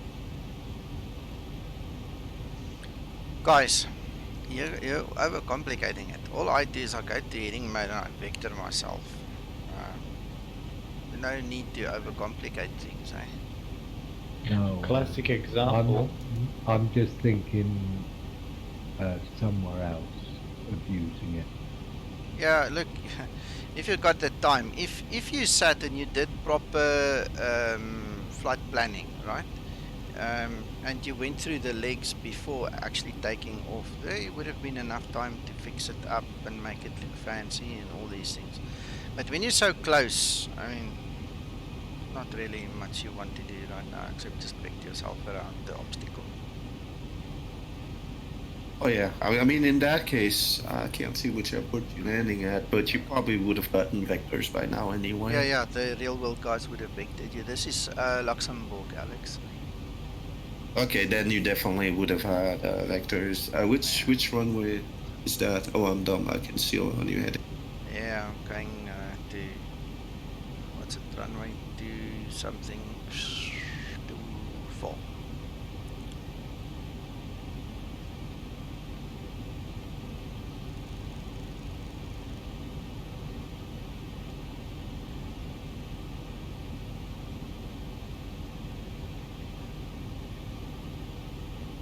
Christian, I found that video.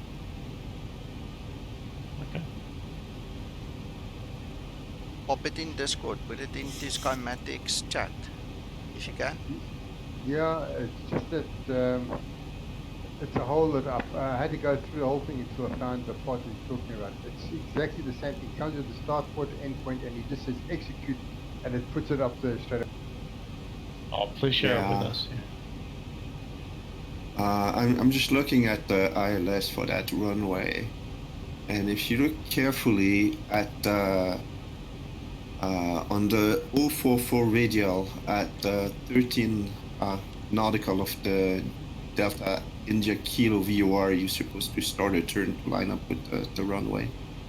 So where Zeebo draws a sharp angle, you know, there's actually a lead point given on the chart. I actually see it on the chart. I was too busy. Yeah, I didn't even look at the chart. I see it now. Yeah, well, I mean, I'm not blaming you or anything. I was just curious how you would handle this in real life if there was just a vector. But apparently, the way they handle it is either you're coming from the south and you're doing that loop, or you're coming from the DKish VOR and you just start a turn early. And I'm not sure how you'd simulate that in the Zeebo, because it still will draw some silly. You'd actually have to manually turn, because otherwise it will just draw a straight line and you'd be in the same predicament, I guess. Yeah. Ideally, any ATC will give you some clearance, you'll follow that. Alternatively, you would be very, very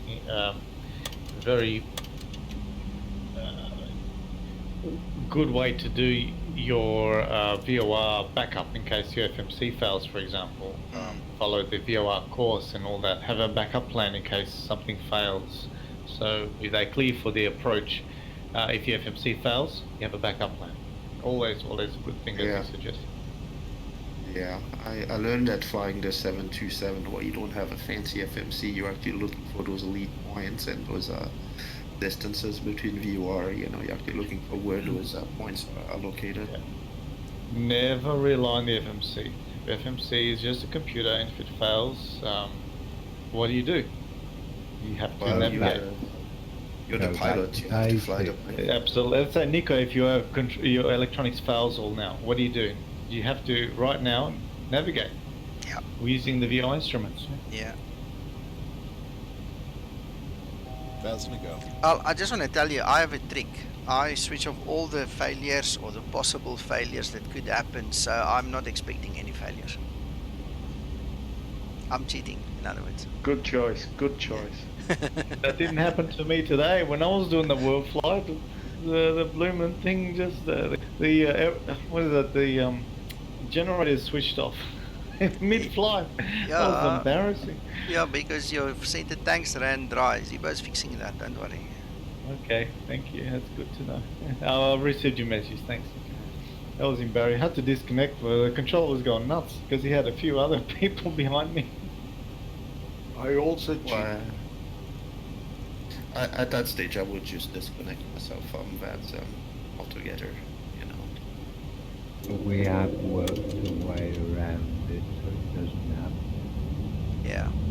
Jose, if you need to say something, you need to interject yourself. Otherwise, you won't get a chance. Eh? We're all friends here, so don't be shy. Just shout when you need to say something. Yep, thanks.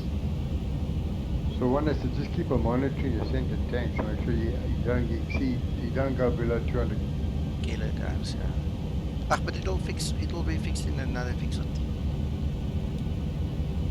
And so I noticed that you didn't go back into nav mode. I beg your pardon? I noticed you didn't go back into nav mode. I eventually did.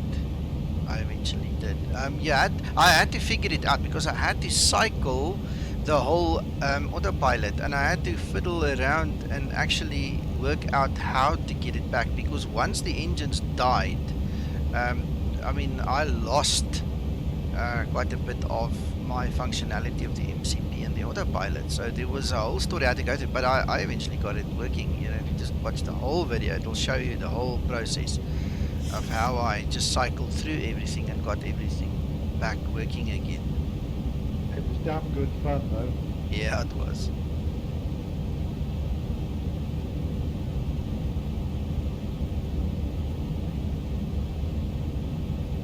This visibility is terrible.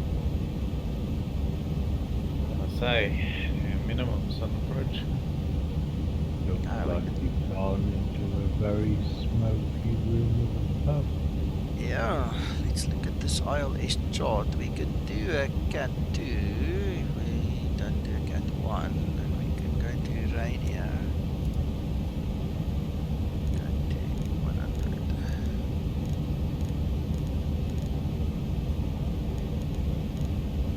this thing. Come on. If I just bump it a little bit, it jumps. Okay, let's rather do that. So that latest version of the Zeebo, will it automatically create a user nav?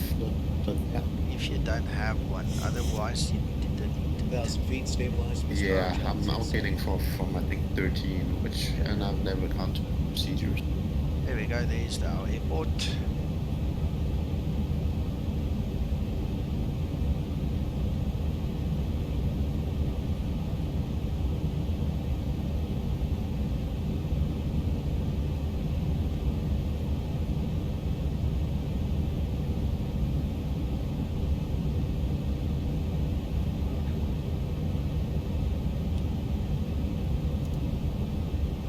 Approaching minimums. Hold up. Hold up. Hold up. 100. 50. 40. 30. 20. 10. Wow, I don't know why it froze there and I lost it there right as it was freezing. That's strange. I'm pulling and then the whole screen just freezes. Don't know if you guys noticed that. Yeah, I noticed as well. Yeah, it's crazy. Well, with this uphill and everything, yeah, I didn't even have to use reversers. It's so cool. Wow.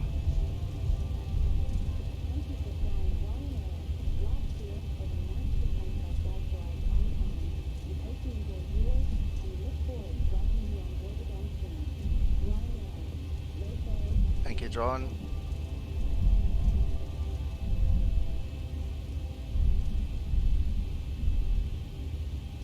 I mean, that was a very perfect Ryanair landing. Right on. Yeah, I suppose. Uncle John hasn't given his number. He did. It's on stream.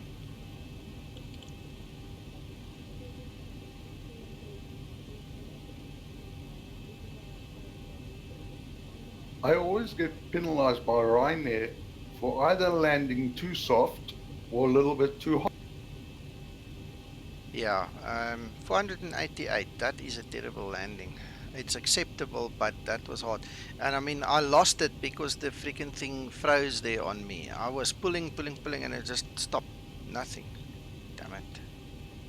Anyway. Yeah, but I mean, you know, those points for landing. You know, I have two different. I mean, I tried it with two different, you know, landing rate plugin and the virtual Ryanair one, and all three had numbers that were different by about 200 feet per minute. I know. They all take it at different instances, and it all depends on how they feel in that day. So that's one of the things. If Jorge was still online, he would scream at me, "Why do you have that? Why do you even care? Nobody uses that in real world. Don't do that. You're killing this. You flight simmers shouldn't do that. You know that." And I love him for it because he's speaking the truth. You know, we shouldn't be doing it, but that's the way our VAs, you know, measure us, unfortunately. The nice thing about the replay is when you go watch from the outside, it doesn't look as bad. Okay, That's guys. so true. Okay, George. Cheers. Bye-bye.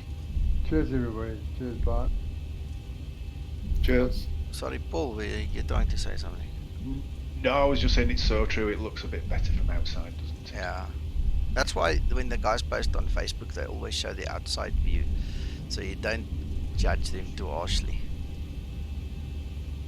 Well, I've been up 21 hours, work flight's over, Nico's landed. I'm going to leave you gents and head for some sleep. 100%. Try and enjoy. Have a good one. Thanks, Bob. We'll do the same. Cheers. Ta-ra, You all. know, they could do a flight like that and still deal with all the questions and fly the aircraft. I try my best. What can I do? I didn't do the runway exit procedures or anything, guys. That's all in the checklist. If you really want to simulate to that level, that's all up to you. Thank you for watching. It was awesome. I'm going to do a couple of replays. make it look better watching from the outside. So you're welcome to stick around still. You've done nothing to have to redress yourself, sir. Thank you so much. Right, let's have a go. Oh, let me just kill the engines.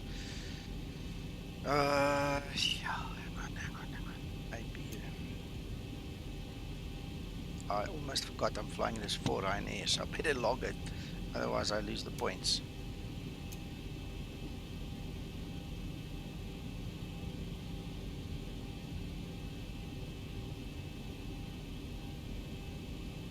Have a lovely evening or morning, gentlemen, and I'll see you next time. I'm going to crash.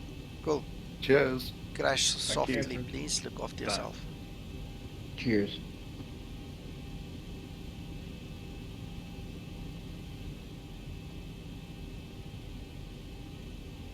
I think the thing that annoys me the most is that the simulator went installed there. I don't know why it took the breath. I was still playing with this yoke and it just... That's the only thing that annoyed me really, but I'll get over it.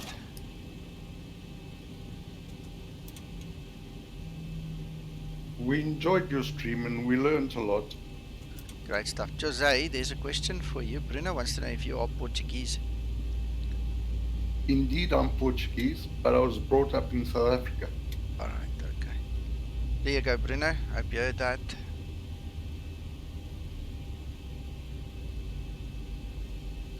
Right, let me just log this flight and go do the replay.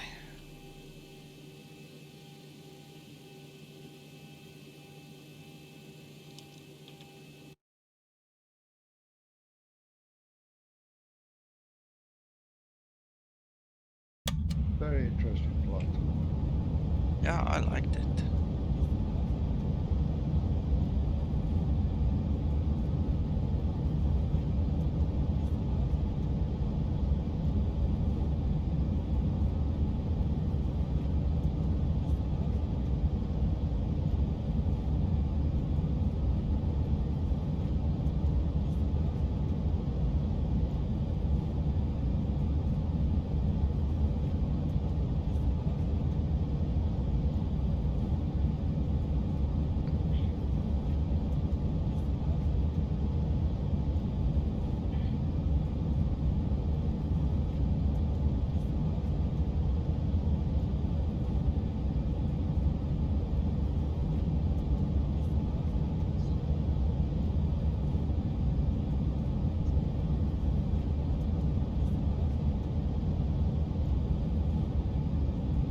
We had 32 this morning, okay?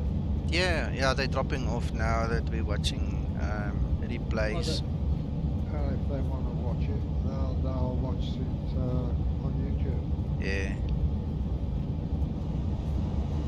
Thank you, Fatty. Bye-bye. One of the things, guys, that I just want to mention that makes it look worse than other simulator streamers is I use XP Realistic. So the kick in the pants that you actually see there is part of XP Realistic. I mean, I don't have the ordinary static cockpit. So it looks worse, you know, than it normally is because you get that kick from XP Realistic, which I like. I mean, for me, it makes it look more realistic. Nico. Yeah. To show that, do another approach, but do it from the side. Yeah, we'll do it now. Yeah, I also love XP Realistic. Yeah, it's nice. I love it. I mean that kick you get is actually real. I mean airplanes don't land smooth as butter. You have all this energy, even at 200 feet per minute. You have all this energy that has to be absorbed somewhere.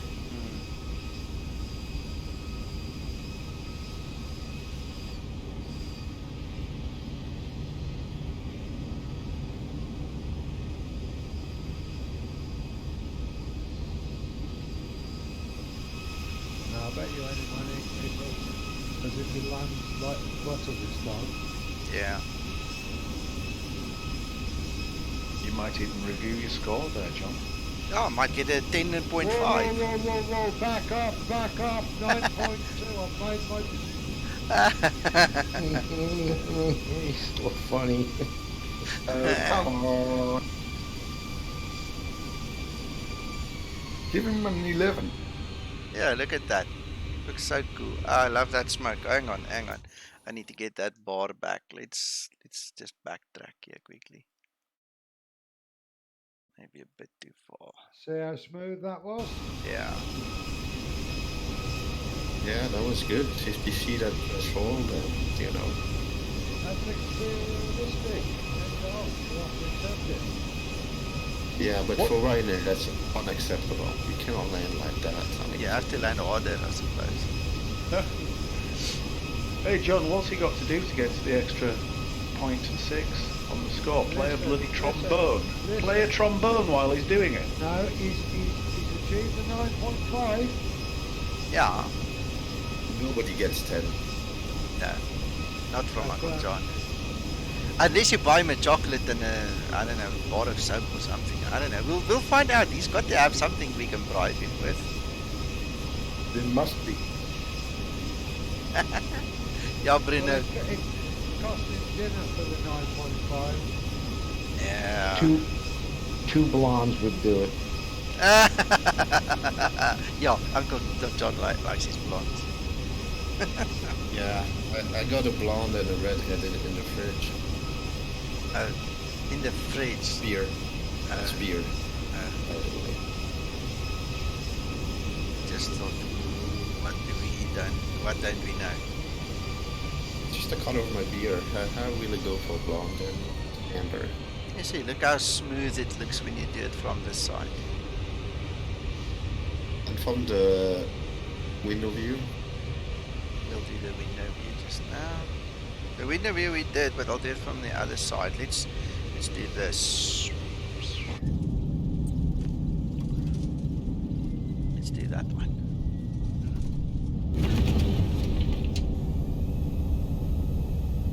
Wish I just moved this bar, but I'll leave it there for now. Well, see, I got myself a shortcut. I think it's Alt M to hide and show that bar. I was actually going to find one like that. Well, Alt M is unused, and since it's Alt R to get the replay, Alt M seemed like a natural shortcut to me. Ah.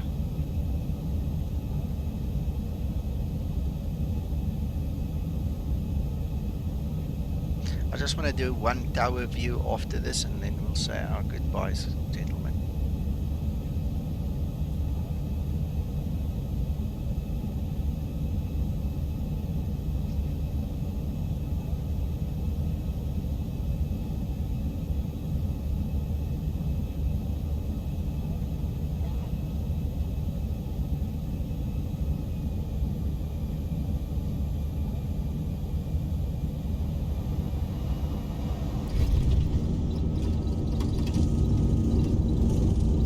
Realistic makes all the difference in how it looks, you know, and your eyes then calculates the impact.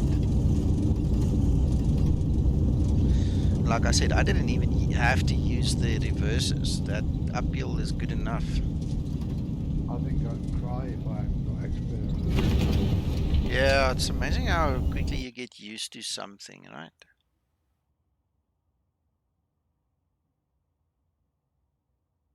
Ooh, spooky. That's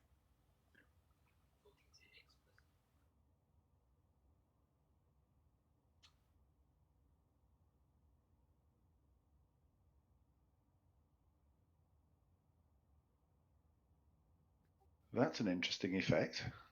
Hmm.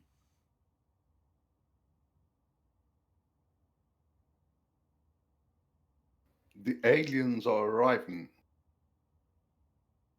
Something like that.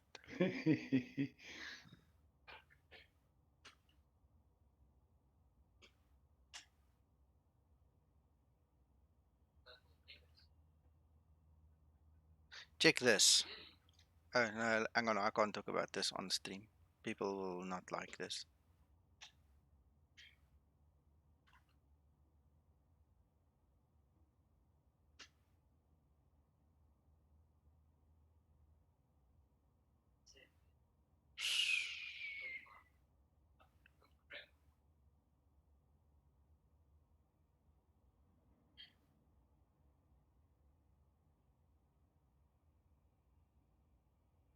Everybody's on Facebook trying to troubleshoot this loss of fuel in the center tanks all over again this morning. Nobody reads the old posts. It's funny. Nobody reads. That was very nice.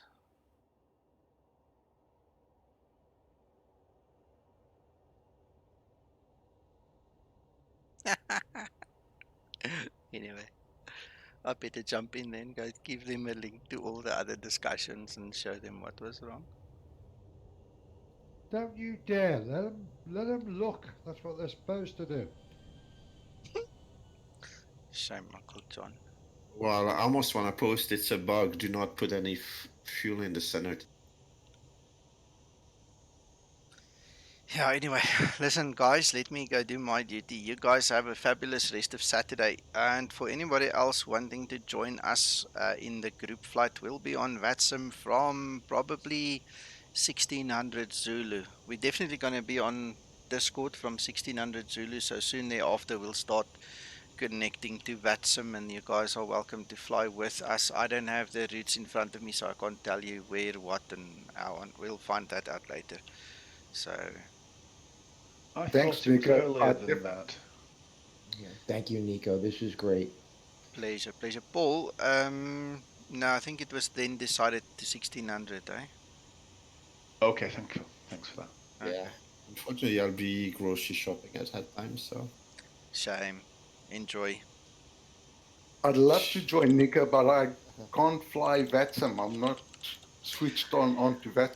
So what you need to do is you need to fly with us offline. Come sit here, chat with us in Discord. Be part of the group. Get to know each other. You know, talk nonsense with us, etc. And you know, just be here, fly it on your own. Even though you can't see us, it's not going to make a difference, and just enjoy it with us. Bye, banking. Okay. And then we'll teach you how to get onto that sim. Yeah, later on. Get into that as well.